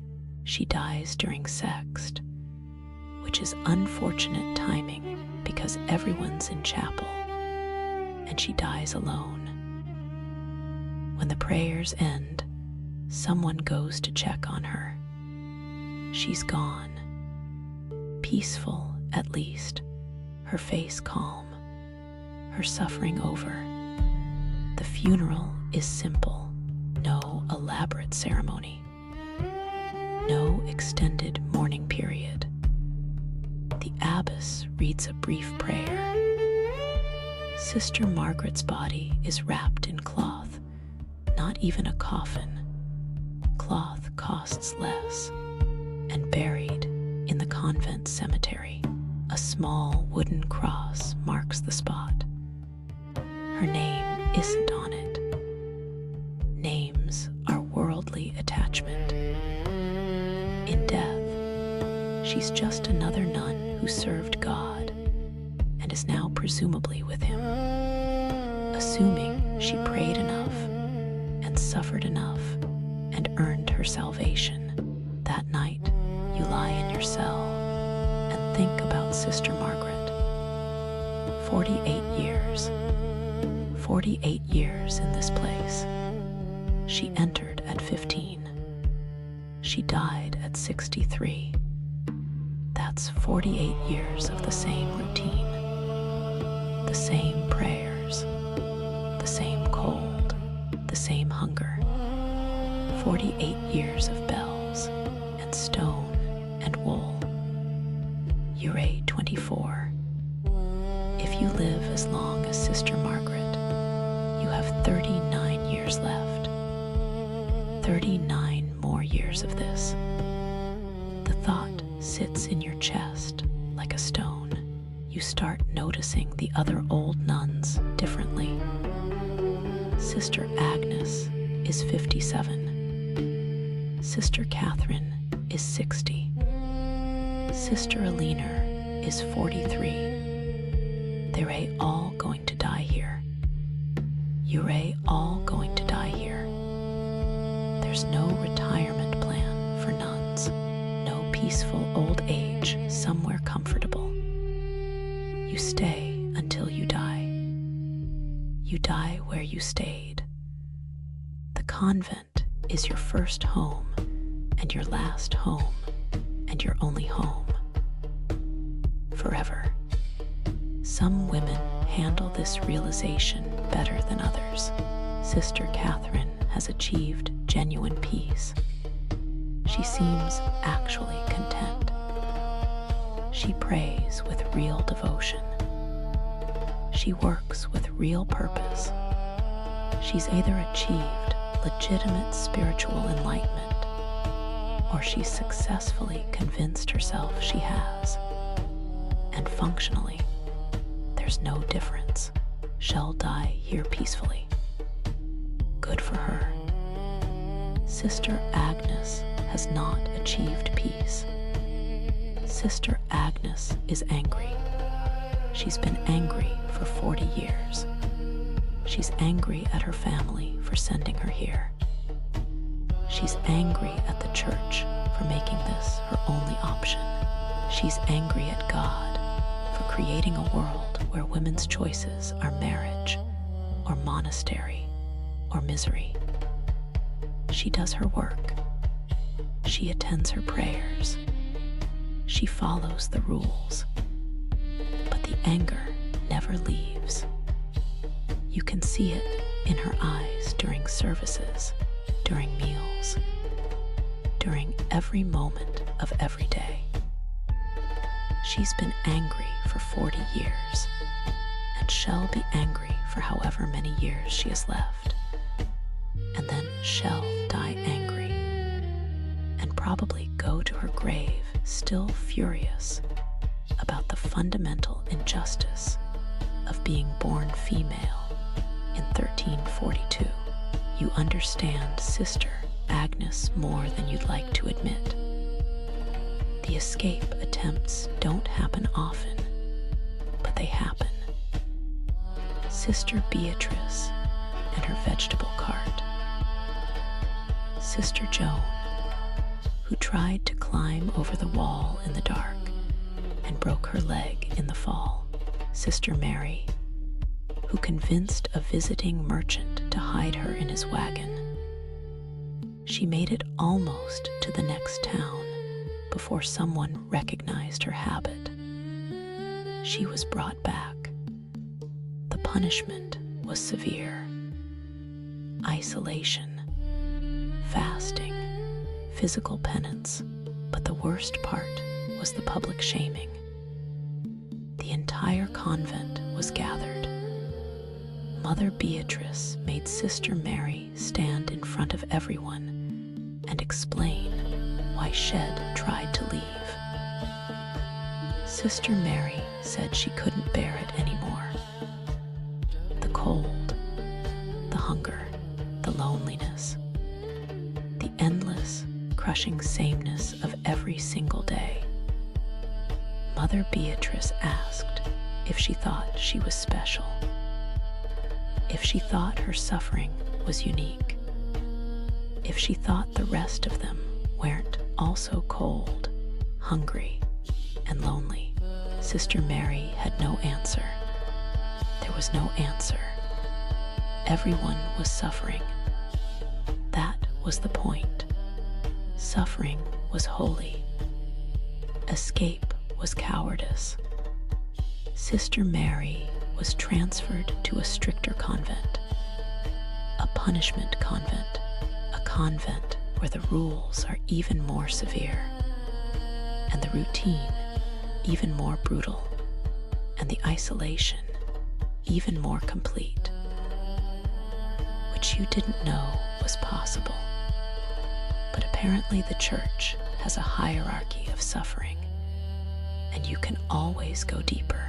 After Sister Mary left, Mother Beatrice addressed the entire community. She reminded everyone that vows are permanent. Permanent means forever. Forever means until death.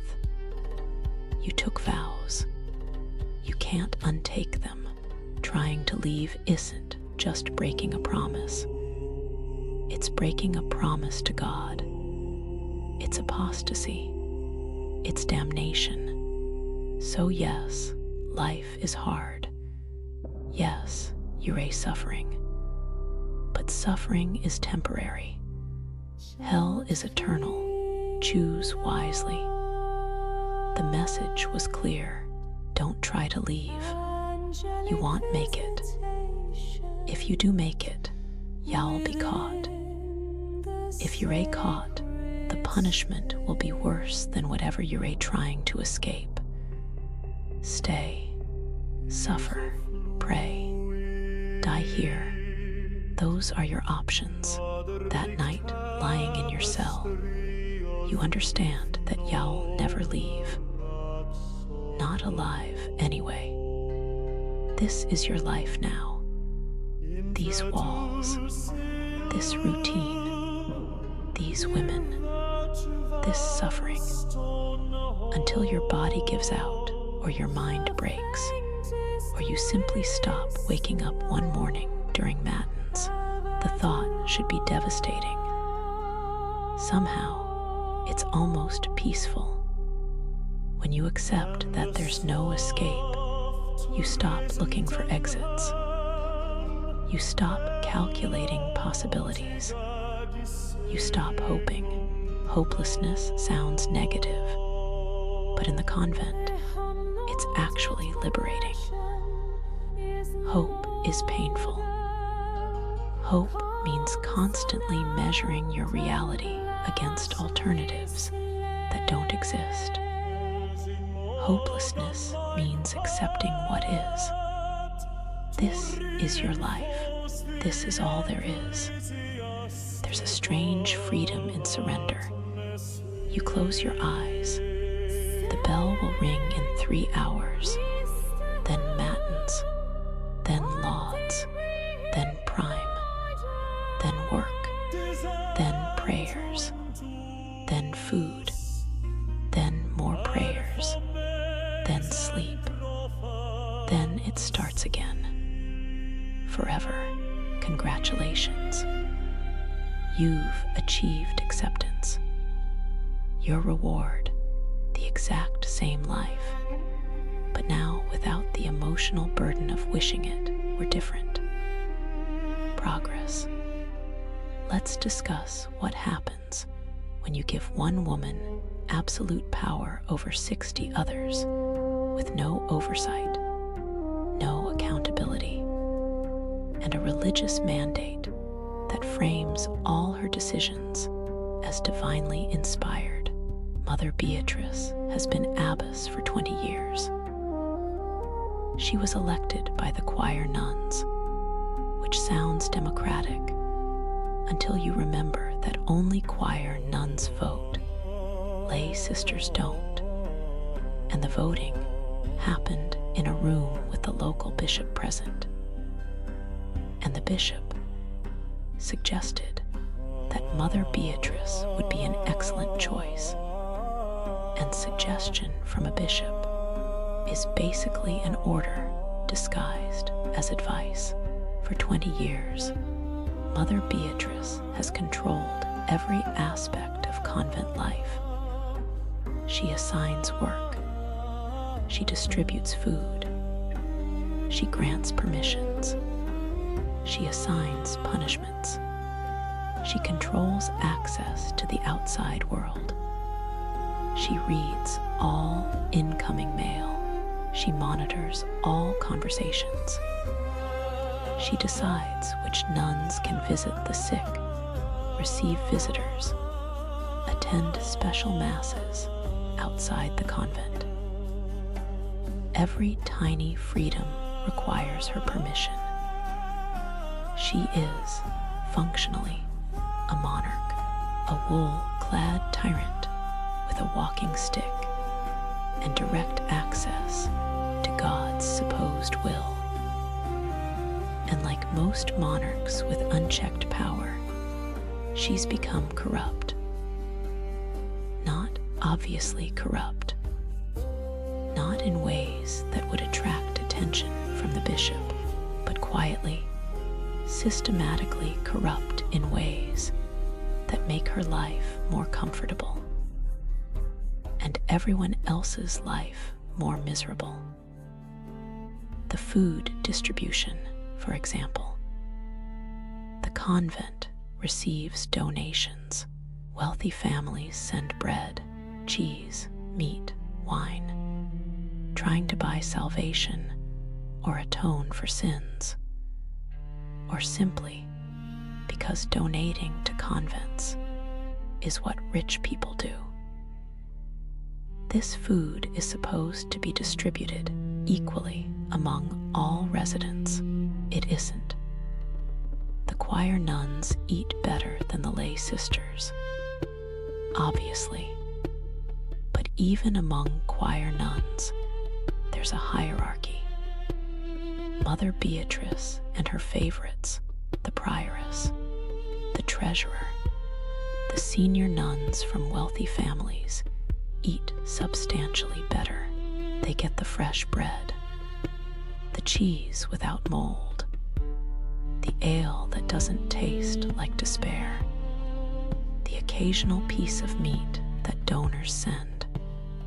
You get the dried bread, the cheese with mold carefully cut away, the ale diluted with water. You never see meat. When you ask Sister Alina about this, she shrugs. It's always been this way, she says. The abbess needs strength for her leadership duties. She bears the burden of responsibility. She deserves proper nutrition. This is how corruption justifies itself. Important people need better food. Important people need private rooms. Important people need servants. Important people deserve privileges. And who decides who's important? The important people, obviously. Mother Beatrice has a private cell. Not a shared dormitory cell, a private one. With a door that locks. With a window.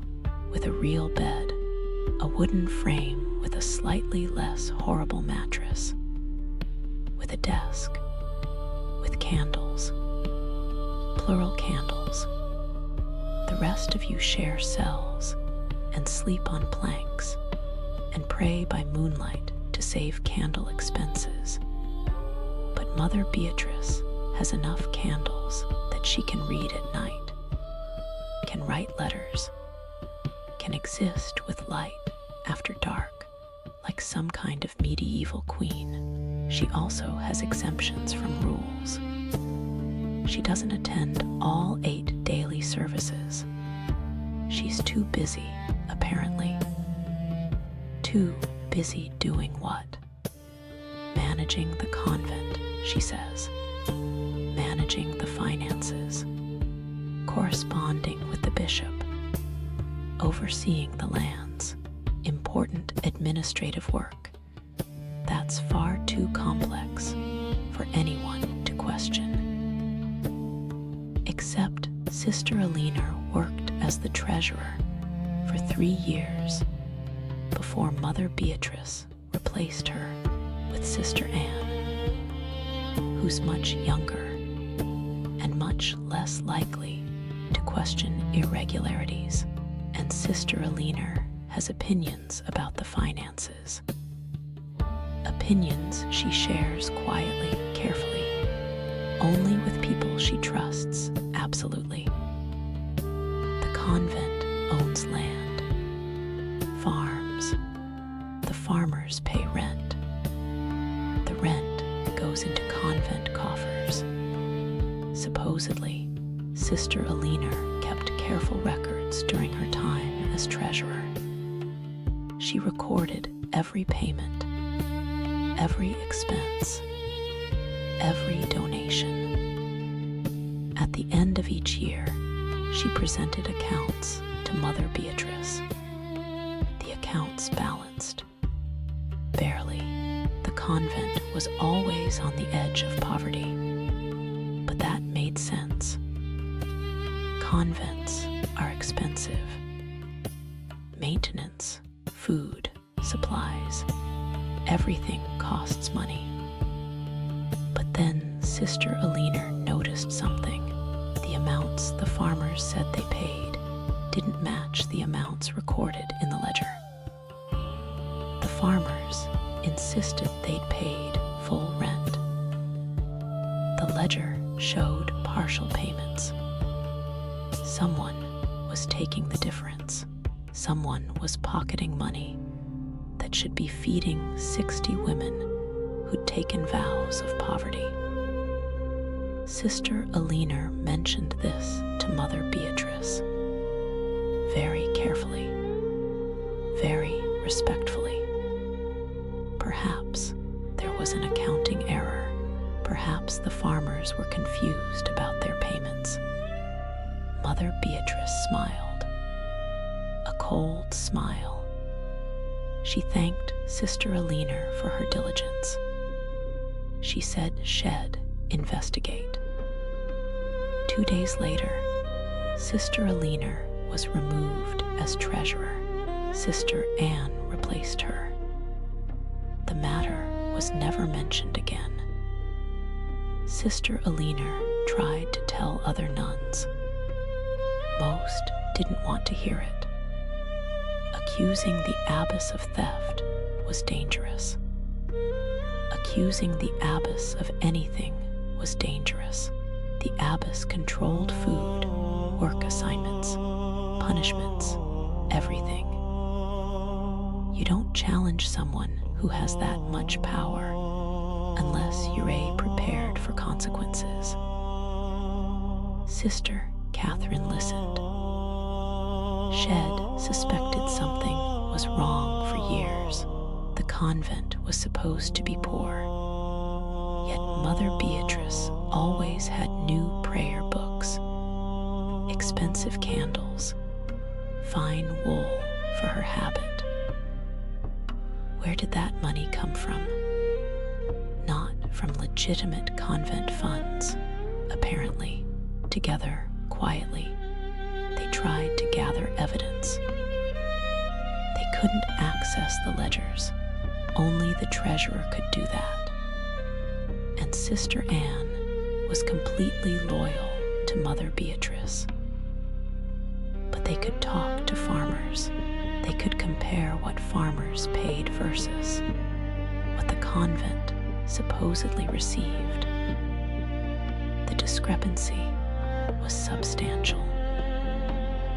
Over years, Mother Beatrice had likely stolen enough money to feed the entire convent properly for months.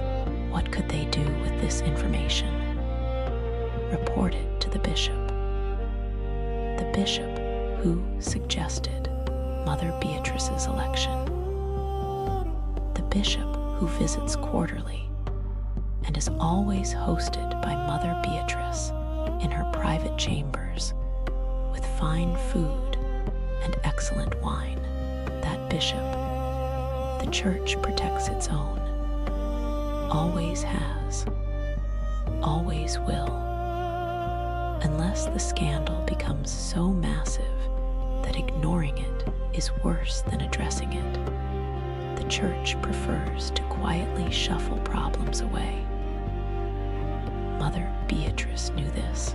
She had stolen carefully, moderately, not enough to cause obvious harm, just enough to make her own life significantly more comfortable, while everyone else suffered slightly more than necessary. Sister Eleanor and Sister Catherine decided to do nothing. What could they do? They had no power, no voice, no recourse. So they lived with the knowledge that they were being robbed by someone who claimed to speak for God, and there was absolutely nothing they could do about it except endure. You learn about this gradually. Whispered conversations in the garden, careful words during brief moments when Mother Beatrice is occupied elsewhere. You learn that corruption isn't always dramatic. It's not always obvious theft or blatant abuse. Sometimes it's just quiet adjustments that benefit people in power at the expense of people without it. Sometimes it's the abbess eating fresh bread while you eat stale. Sometimes it's her having candles while you have darkness. Sometimes it's her exempting herself from rules that everyone else must follow. And there's nothing you can do about it. Nothing any of you can do. You took vows. You promised obedience. You can't leave. You can't complain effectively. You can't organize resistance, because organizing is impossible when everyone's being monitored and punished for gathering without permission. You're trapped in a system designed to prevent exactly the kind of collective action that might change things. So you do what medieval women have always done. You survive. You find small rebellions. You speak when you're not supposed to. You share food when you can. You form friendships despite the rules against particular friendships. You maintain your humanity in a system designed to erase it. Sister Eleanor and Sister Catherine start deliberately breaking small rules, nothing major enough to warrant serious punishment, just enough to prove to themselves they still have agency. They sit together during work. They exchange books without permission. They speak during the great silence. Brief words, meaningless words. The garden is growing well. The weather is turning cold. Words that mean nothing except we are still human. We still have voices. You haven't completely silenced us. Mother Beatrice notices. Of course she notices. She always notices. She separates them during work. She assigns them to opposite ends of the convent. She watches them during prayers. She's waiting for them to make a bigger mistake. A mistake that justifies real punishment. They're careful. They stop the obvious violations, but they find other ways. They leave notes in books in the library, brief messages, one sentence. I hope you're well. Pray for strength. Nothing romantic, nothing that could be called particular friendship, just human connection disguised as spiritual support. You start doing the same thing. You leave notes for Sister Eleanor. You You write tiny messages in the margins of manuscripts, Ure copying. Single words, courage, endure. Soon. Soon meaning what? Soon meaning death, probably. That's the only escape. But somehow the word still provides comfort. The corruption extends beyond just Mother Beatrice. Sister Anne, the new treasurer, is enjoying her position. She has access to better food now, better quarters, Mother Beatrice's favor. She's willing to overlook financial irregularities in exchange for personal benefit. This is how systems of corruption perpetuate. The corrupt leaders find willing collaborators and reward them. Everyone else suffers, but the collaborators are comfortable enough to maintain the system. Sister Marjorie, the infirmarian, has her own small kingdom. She controls access to the sick rooms. She decides who's actually ill versus who's faking it to avoid work. She has power over life and death. Literally, when someone's dying, she decides whether to give them the good herbs or the bad ones, whether to provide comfort or let them suffer as spiritual purification. She's not overtly cruel, but she's not exactly compassionate either. She's learned that holding power over vulnerable people is intoxicating, and she's not eager to give that up. The entire system runs on small corruptions, small abuses, small violations that individually seem minor, but collectively create an environment of constant low-level suffering, punctuated by moments of acute misery. And the worst part, this is normal. This is standard. Every convent operates like this. Some are worse. Some are better. But they all have the same basic structure. A powerful abbess, a hierarchy that benefits some at the expense of others, rules that are enforced selectively, and women who have absolutely no recourse when they're mistreated. The secular world isn't better. You know this. If you'd married, you'd be property of your husband. He could beat you legally. He could control your money. He could force himself on you whenever he wanted. Your children would belong to him. You'd have no rights, no voice, no options. Marriage isn't freedom either. But at least in marriage, there's variety. Different days, different activities, the possibility of love, maybe, children, connection, life. In the convent, there's just this, the same routine, the same prayers, the same cold, the same walls forever until death, which is starting to sound less like tragedy and more like relief. You're lying in your cell. It's the middle of the night. You can't sleep. Your mind keeps circling these thoughts. The corruption, the injustice, the absolute lack of options. You're 24 years old. You have potentially another 40 years of this, 40 years of watching Mother Beatrice steal from women, ho-vowed poverty. 40 years of being hungry while someone else eats your food.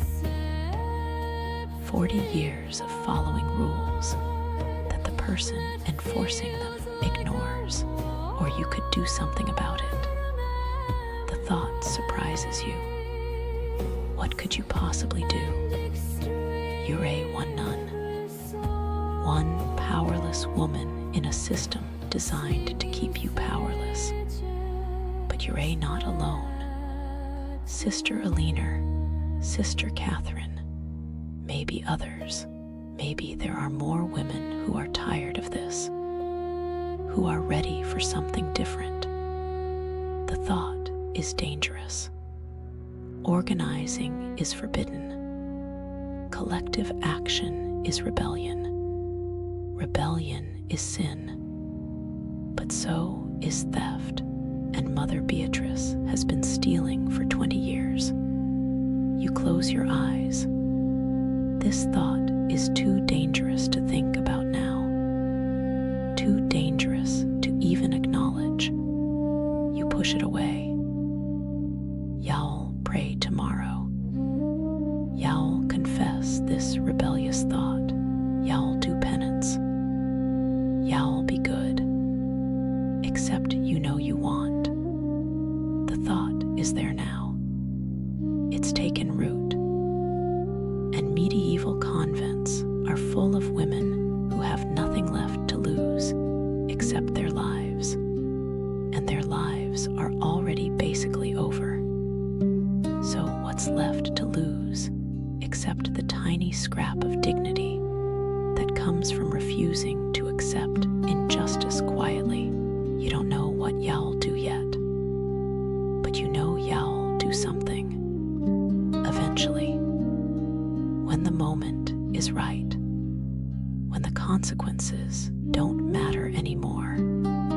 Congratulations. You've discovered the most dangerous thing a medieval woman can discover. The idea that maybe, possibly, things could be different. Your revolution will probably fail. Most do. But at least y'all die knowing you tried. That's more than most medieval women get. You've been in the convent for 5 years now. 5 years of bells and stone and wool. 5 years of the same prayers, the same cold, the same everything. You're 29 years old.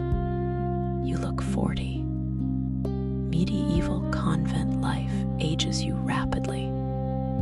The malnutrition, the sleep deprivation, the stress, the cold. Your hair, hidden under your veil, has gray strands already.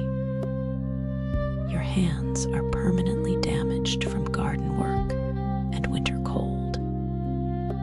Your knees sound like someone crushing gravel in a leather bag every time you stand. You're not even 30, and your body is already surrendering. Sister Margaret died 3 years ago. Sister Agnes died last winter. Pneumonia. Her lungs filled with fluid. Sister Marjorie tried everything. Bloodletting, herbs, prayer, more bloodletting. Nothing worked. Sister Agnes drowned in her own body fluids while conscious, which is apparently how pneumonia kills you when there are no antibiotics. She died angry, still furious about everything. Her last words were, "This isn't fair," which was accurate but unhelpful. Death isn't fair. Life isn't fair. Medieval existence is comprehensively unfair. Sister Agnes knew this for 60 years, and it never stopped bothering her. You respected that about her. Sister Catherine is showing signs of dementia. She's 67 now.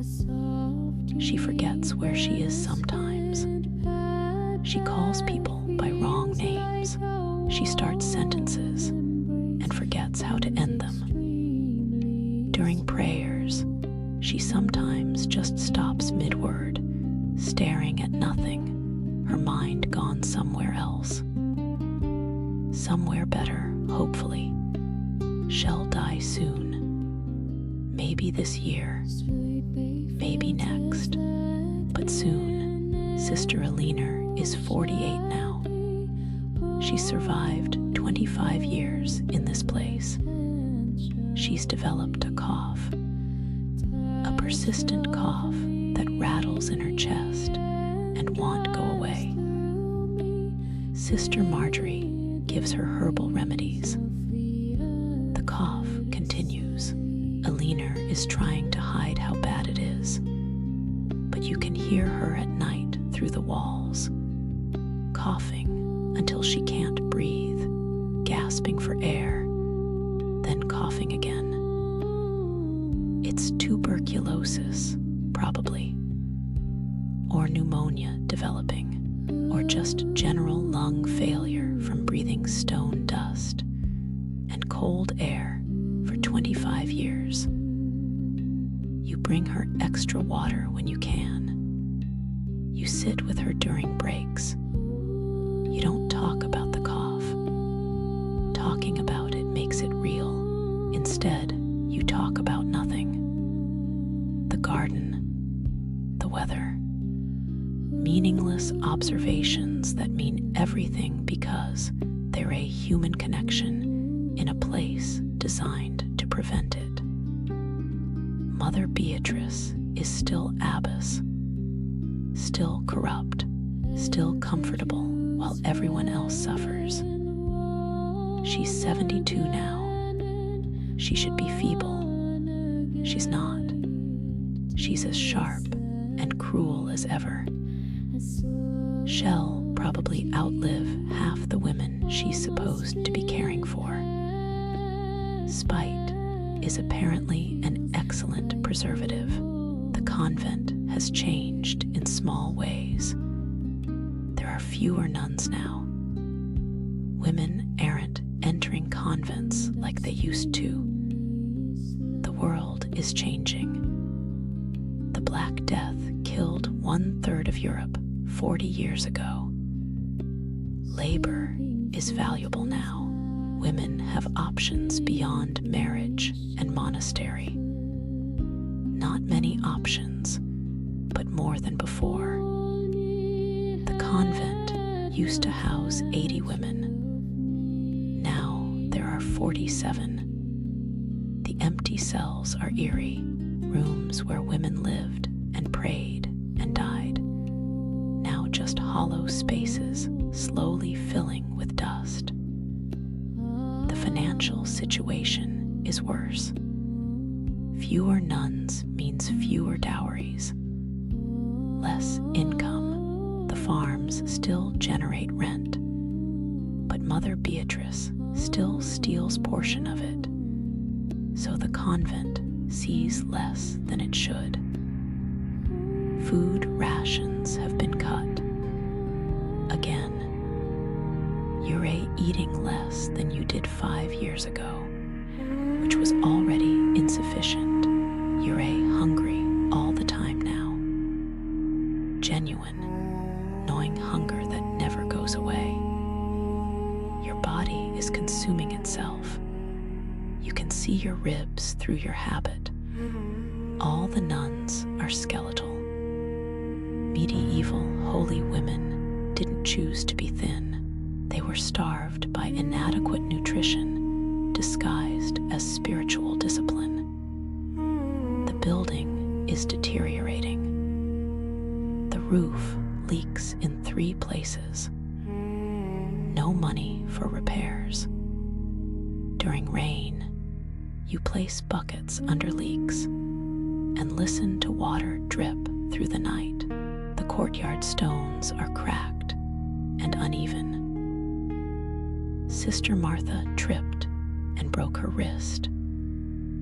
It healed badly because Sister Marjorie's idea of treating broken bones is bind it with cloth and pray. Sister Martha's hand doesn't work properly anymore. She can't hold a quill. She can't do fine work. She's been reassigned to the kitchen, where her ruined hand won't matter as much. The garden is struggling. You've worked that garden for 5 years.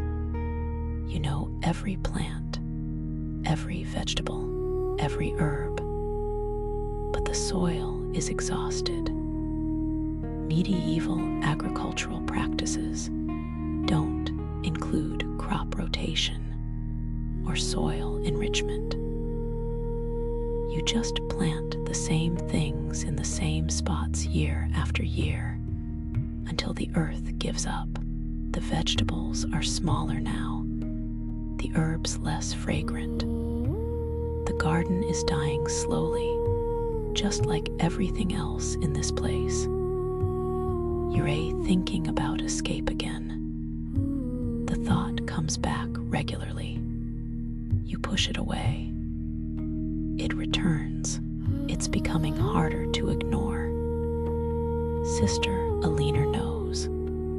You haven't discussed it explicitly, but she knows. Sometimes she looks at you during prayers, and you see the same thought in her eyes. Could we leave? Could we actually do it? What would happen if we tried? Sister Catherine escaped before the dementia took her mind completely. Not physically, mentally. She simply decided that reality was optional. She started talking to people who weren't there, having conversations with her mother, who died 40 years ago, laughing at jokes nobody else heard. Sister Marjorie called it dementia. You call it escape. Sister Catherine found the only exit available to her. She left without leaving. Her body is still here, sleeping on a wooden plank, eating terrible food, attending prayers. But her mind is somewhere else entirely. Somewhere warmer. Somewhere with family. Somewhere that isn't this stone prison disguised as holy sanctuary. You envy her. You're not proud of that, but it's true. She escaped. She's free now, even if that freedom looks like madness to everyone else. She smiles sometimes during prayers. Genuine smiles. She's happy. She's the only happy person in the entire convent. Insanity is the ultimate liberation when reality is intolerable. But you're not ready for that exit yet. You're still young enough to want the physical version, the version where you walk out the front gate and don't come back. The version where you see the world beyond these walls before you die. The opportunity comes unexpectedly. The bishop is visiting. This means preparation, cleaning, cooking special food, making the convent look prosperous and holy. Mother Beatrice is occupied. She's entertaining the bishop in her private chambers with wine, good wine, wine that was supposed to be for communion, but somehow ended up in her personal supply. The bishop doesn't notice or doesn't care. Men of the church protect each other, always have. The front gate is usually locked, heavy iron lock. Mother Beatrice keeps the key on a chain around her neck, but during the bishop's visit, there's chaos.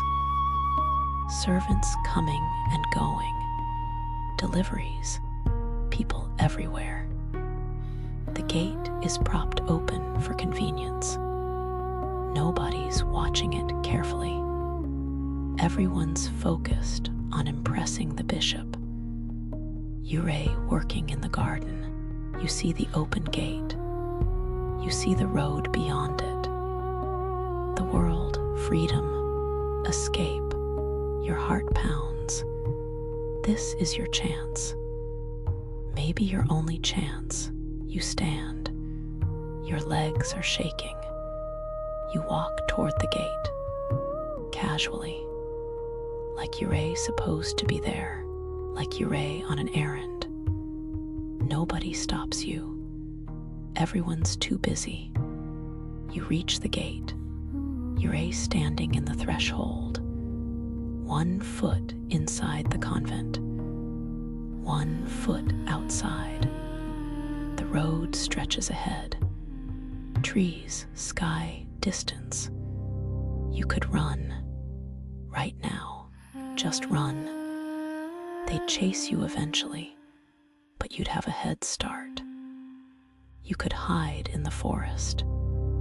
You could make it to the next village. You could disappear into the world and never come back. Your hand grips the gate post. Your body is ready, every muscle coiled, ready to run. And then you see Sister Alina. She's standing in the courtyard, watching you. Her face is pale, her eyes wide. She knows what you're thinking. She knows what you're about to do. She walks toward you. Slowly, carefully, she reaches the gate. She stands next to you, both of you looking at the road, at freedom, at everything you've wanted for 5 years. We could go, you whisper, your voice barely audible. Right now, together, we could actually do it. Sister Alina is quiet for a long moment. Her eyes are fixed on the horizon, on the world beyond convent walls. Finally, she speaks. Where would we go? The question hits like cold water. Where would you go? You have no money, no skills that translate to the secular world, no family who wants you back. Your father sent you here to save dowry money. He won't welcome you home. No husband to support you. No prospects. No options. Women who leave convents become beggars. Prostitutes. They starve in ditches. They're excommunicated, which means no salvation, no heaven, eternal damnation. They're rejected by both church and society. They become less than nothing. I don't know, you admit, anywhere but here. And when we starve, Sister Alina asks. Her voice is gentle, not cruel, just realistic. When we have no food, no shelter, no protection, when men see 2 women alone on the road and decide we're easy targets, when we die in some field somewhere, alone and damned, you have no answer, because she's right. You know she's right. The world outside is barely better than the world inside. For medieval women, there are no good options, only different kinds of suffering. At least here we eat, Alina continues. Not much, but something. At least here we have shelter. At least here we're together. At least here we know what to expect.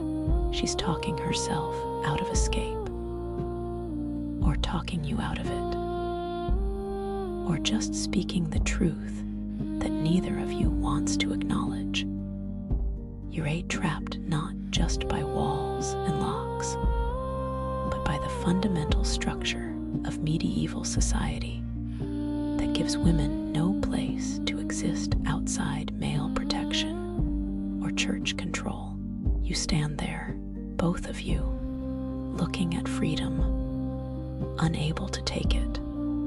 Finally, you step back, inside the gate, inside the walls, back to safety, back to prison, back to the only life available to you. Sister Alina touches your hand. Briefly, a violation of the no-touching rule. Her hand is cold. Her fingers squeeze yours, just for a second.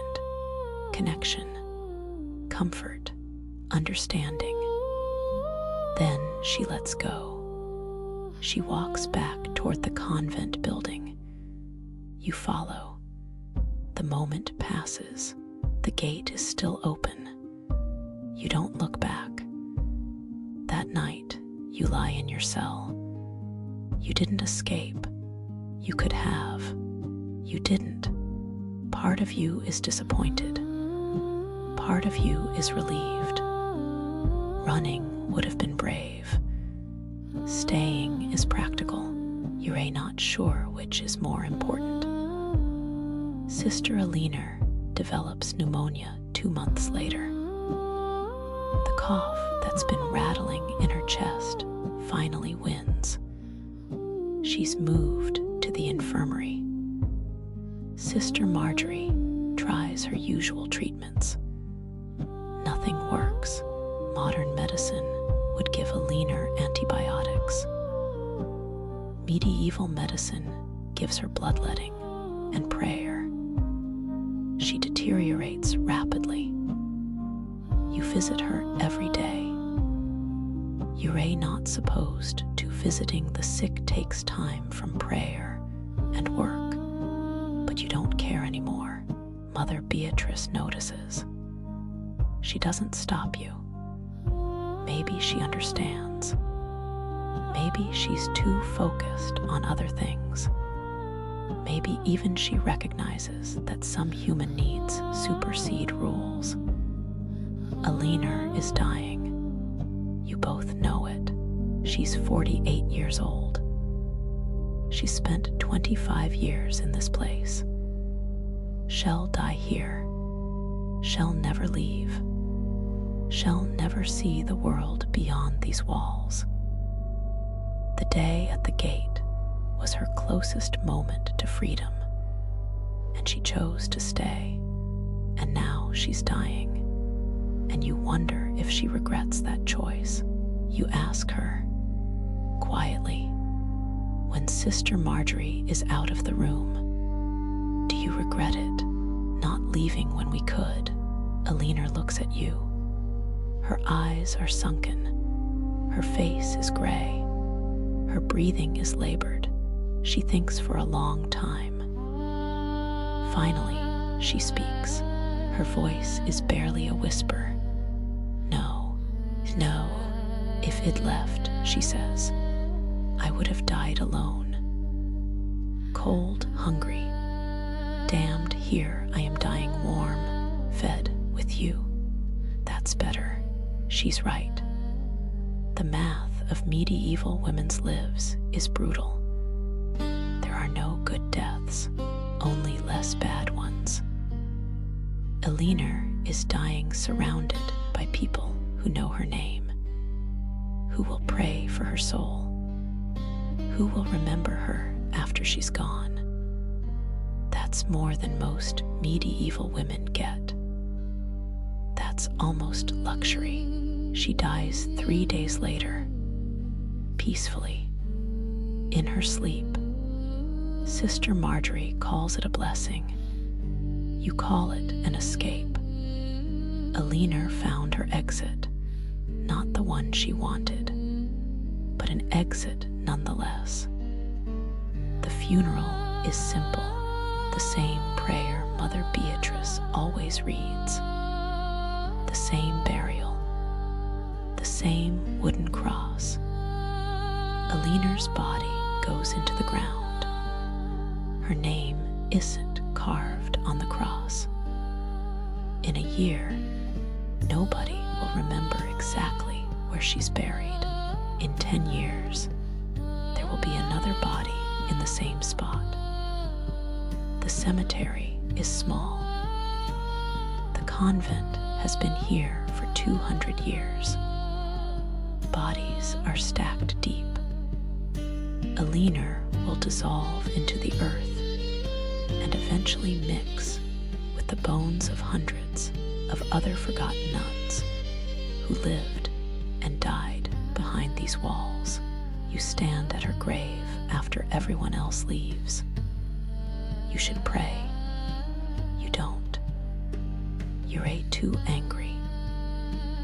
Angry at the church for creating a system where women's only options were marriage to men or marriage to God. Angry at your father for sending you here. Angry at Aliner for dying. Angry at yourself for not running when you had the chance. Angry at everything. The anger doesn't help. It never helps. But it's real. It's honest. And in a place that demands constant performance of piety, real emotion feels like rebellion. You return to your cell. Life continues. The routine remains. Bells, prayers, work, food, sleep, repeat. Forever. Aliner's absence is a hole in the pattern. Her cell is empty now. Her spot in chapel is vacant. Eventually, another nun will fill that space, or the convent will shrink further. Either way, Aliner will be forgotten. You'll be forgotten. Everyone here will be forgotten. That's the fate of medieval women. To live, suffer, and disappear without leaving evidence you existed. Unless you do something about it. The thought surprises you. What could you possibly do? You're 29 years old. You're a nun. You have no power, no voice, no resources, but you can write. You've been copying manuscripts for 5 years. You know how to use a quill. You know how to make ink. You know where the blank parchment is stored.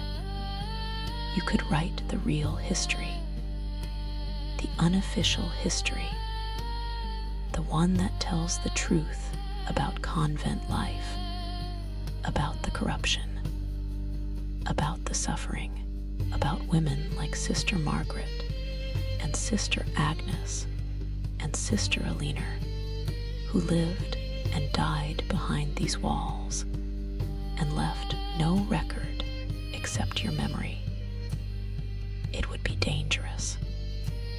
If discovered, you'd face severe punishment, possibly transfer to a punishment convent, possibly worse.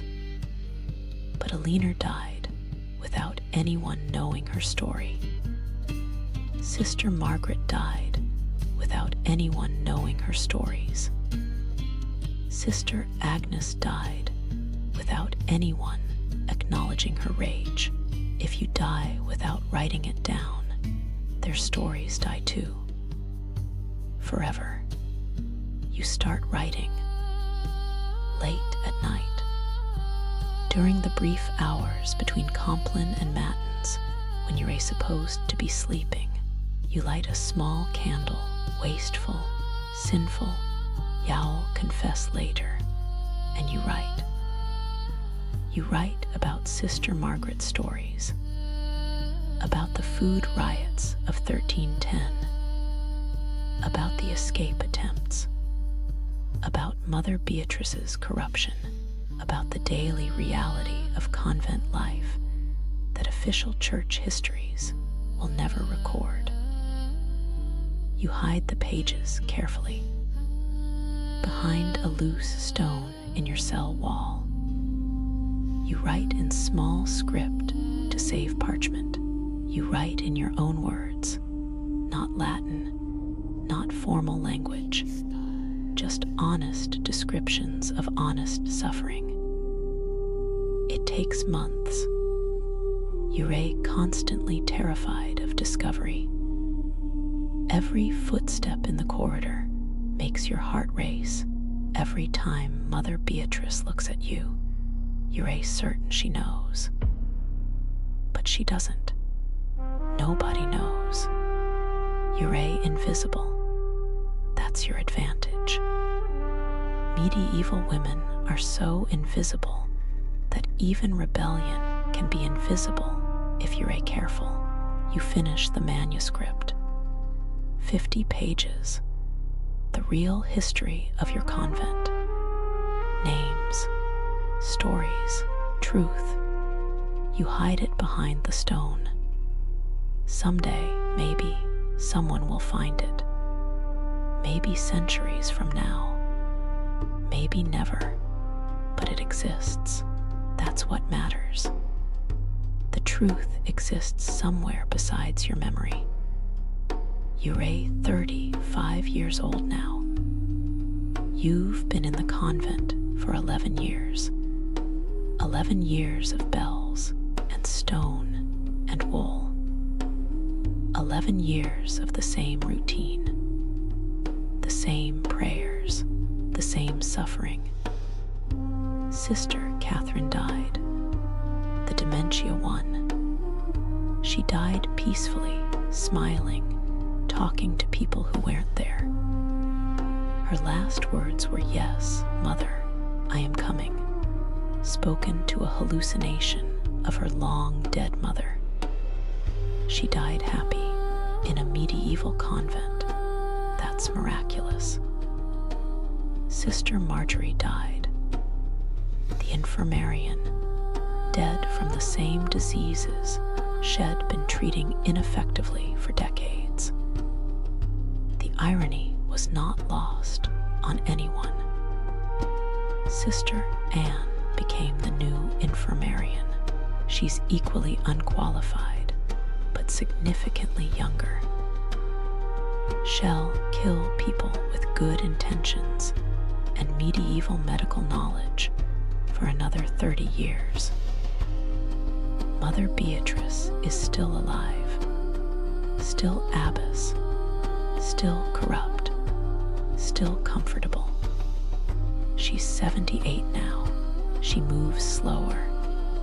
Her hands shake, but her mind is sharp and her cruelty is intact.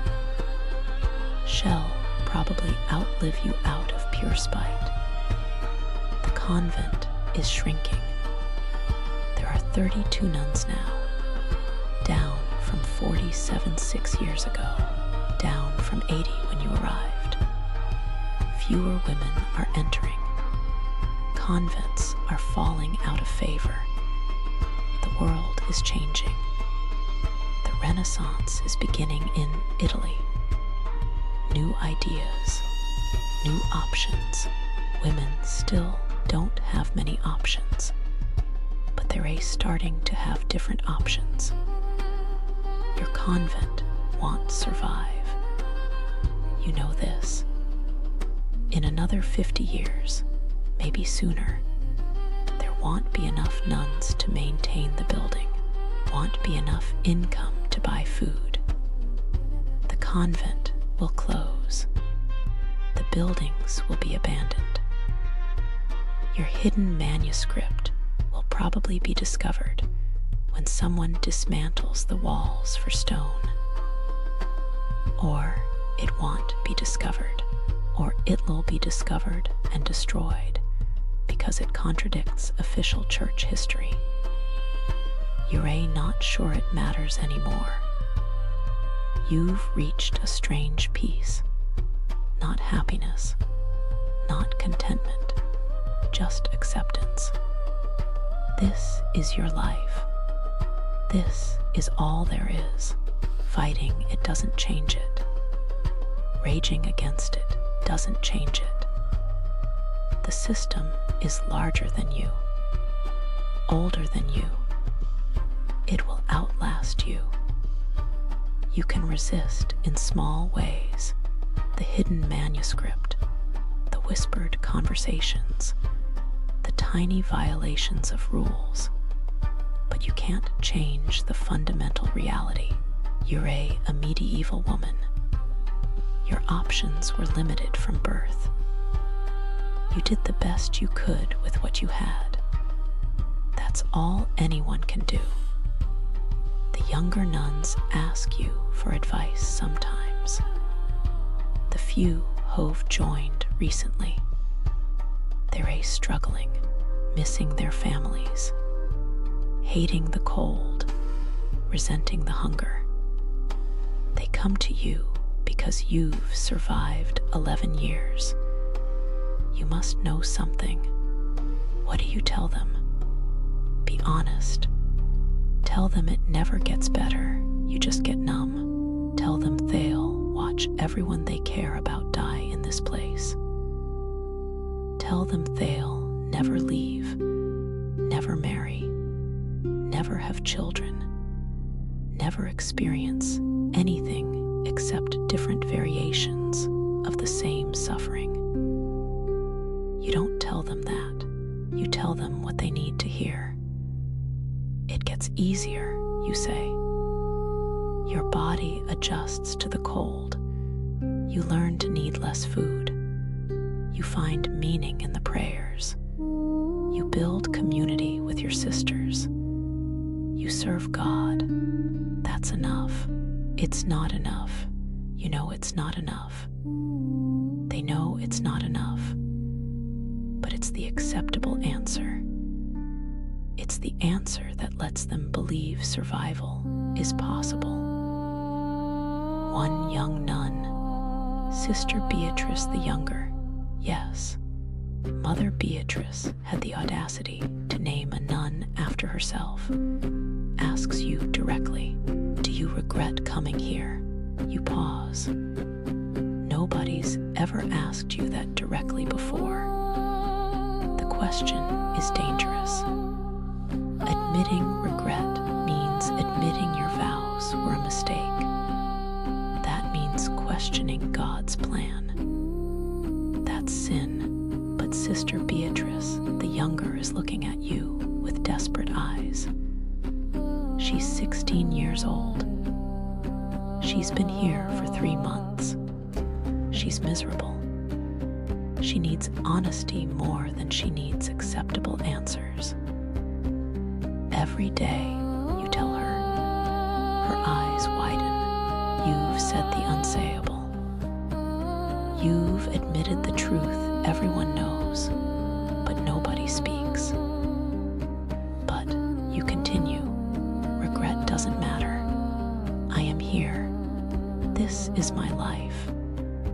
Wishing it were different doesn't make it different. So I survive. I find small joys. I help who I can. I write when I can. I maintain my humanity in a system designed to erase it. That's all any of us can do. Sister Beatrice the Younger nods slowly. She understands. She's just received permission to grieve her lost life while continuing to live the life she has. That's the gift you can give her. Not false hope, not comfortable lies, just honest acknowledgement that survival is possible even when happiness isn't. You're lying in your cell. It's the middle of the night. You can't sleep. Your body aches. Your knees are destroyed. Your hands are gnarled from decades of work. You're 35 years old, but you feel 60. Medieval convent life consumes bodies rapidly. You pull out your hidden manuscript. You haven't added to it in years. you read what you wrote. The stories of women who lived and died here. The truth about this place, your legacy such as it is. You add one final entry, your own story, your arrival, your struggles. Sister Alina, the almost escape, the slow acceptance, the strange peace you found in hopelessness. You write it all. Honest, raw, true. You hide the pages again. You blow out your candle. You lie down on your wooden plank. Your body hurts. Your soul hurts. Everything hurts. But Uray's still here. Still surviving. Still human. That's victory in its own way. Medieval women didn't win by achieving happiness. They won by surviving despite everything designed to crush them. The bell rings. Matins, 2 a.m. Time to pray. You stand. Your knees crack. Your back protests. You ignore your body. You've become very good at that. You shuffle to chapel with the other women. You pray. You return to your cell. You have 90 minutes until lauds. You collapse onto your plank. You close your eyes. Tomorrow will be identical to today, and the day after that, and every day until you die. Uray at peace with that now. Not happy, not content, just at peace. This is your life. This is all there is. Fighting it was exhausting. Accepting it is liberating. You've surrendered. Surrender feels like defeat, but it's actually survival. You drift toward sleep. Your last thought before unconsciousness. You survived another day. Tomorrow you'll survive another. That's enough. That has to be enough. Because there's nothing else. Congratulations. You've become a medieval nun. Not the romanticized version from movies. Not the peaceful, holy, fulfilled version from church propaganda. The real version, the version that survives chronic suffering through acceptance and small rebellions, and absolute surrender to circumstances beyond your control. Your reward, you get to do it again tomorrow, and every tomorrow after that, until your body gives up, or your mind breaks, or you simply stop waking up one morning. Welcome to the rest of your life. Take a breath. Look around your room, the room where you're lying right now, in your comfortable bed, with your pillows, your blankets, your heating or air conditioning, your ability to get up and eat food whenever you want, your ability to leave, to go anywhere, to do anything. You have freedom that medieval nuns couldn't imagine. You have options they would have considered miracles. You can choose your life, change your life, leave situations that make you miserable. Medieval women couldn't. They were trapped by biology, economics, religion, and social structures that gave them almost no agency over their own existence. Sister Alina died at 48 without ever leaving convent walls. Sister Margaret spent 48 years in the same routine. Sister Agnes was angry for 60 years and never had the power These weren't unusual stories. These were standard, normal, expected. Thousands of medieval women lived and died in convents. Most left no records, no names, no stories. They existed, suffered, and disappeared. The official histories mention abbesses and saints, women who performed miracles or founded important institutions. They don't mention the ordinary nuns, the ones who simply endured, who survived, who found small moments of humanity in dehumanizing systems. Your hidden manuscript might survive, might be found, might tell their stories to future people who can't imagine living like that. Or it might not, might be destroyed, might never be discovered. Either way, you wrote it. You bore witness. You refused to let their suffering be completely invisible. That matters. Even if nobody ever knows it matters. It matters to you. You're 40 years old now. You've been here 16 years. You'll probably be here for another 10 or 15 years before your body gives up completely. Medieval life expectancy isn't long, especially for women living in stone buildings, eating inadequate food, sleeping on wooden planks. You'll die here. You know that now. You've accepted that now. But before you die, you've done something. You've survived. You've maintained your humanity. You've written the truth. You've helped younger nuns survive. You've formed connections despite rules against connection. You've rebelled in small ways. You've refused to be completely erased. That's victory. Small victory. Invisible victory. But victory nonetheless. The system won. Obviously, the system always wins.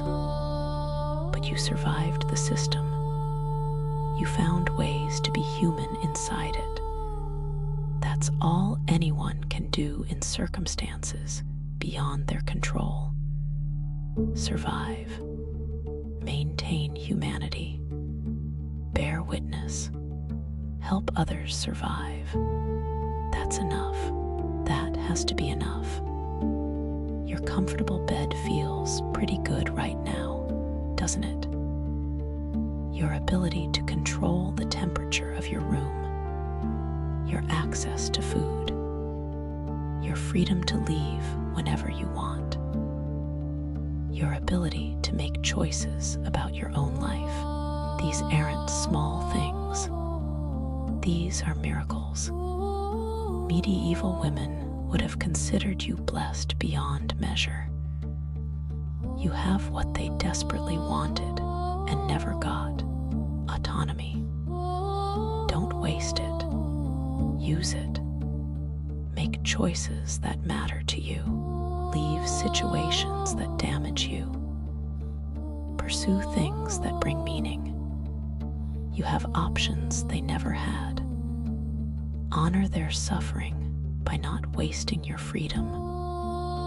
Sister Alina would want you to eat a good meal tomorrow. Enjoy it. Taste it.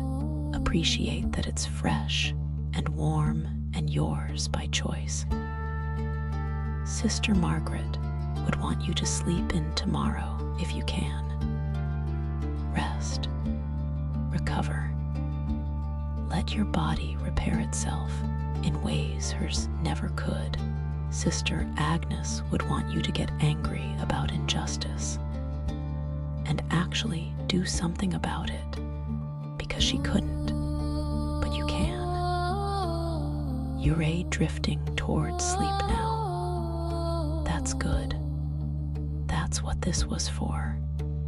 Boring history to help you sleep. Except it wasn't boring, was it? It was horrifying and darkly funny and deeply human. But now you're tired.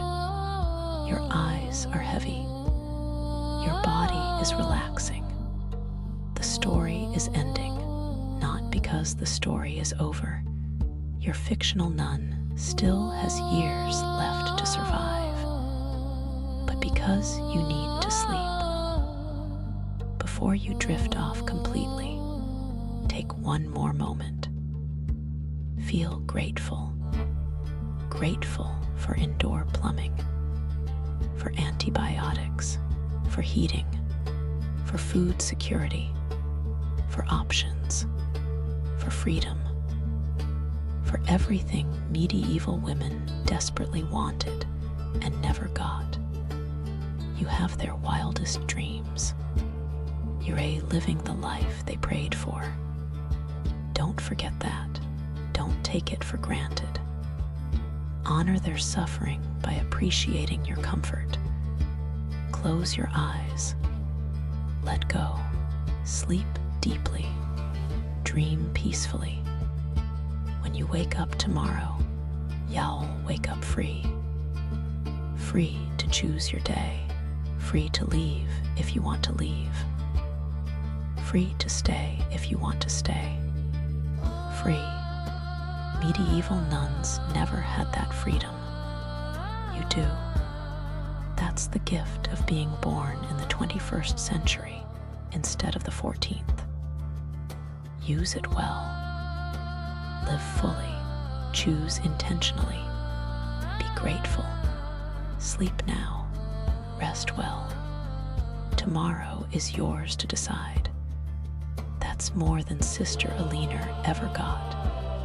Honor her memory by not wasting your freedom. Good night. Sleep peacefully. You've earned it. You didn't have to survive medieval convent life. You just had to listen to someone describe it. That's so much easier. Be grateful for easy. Sleep. Dream. Wake up free. The end.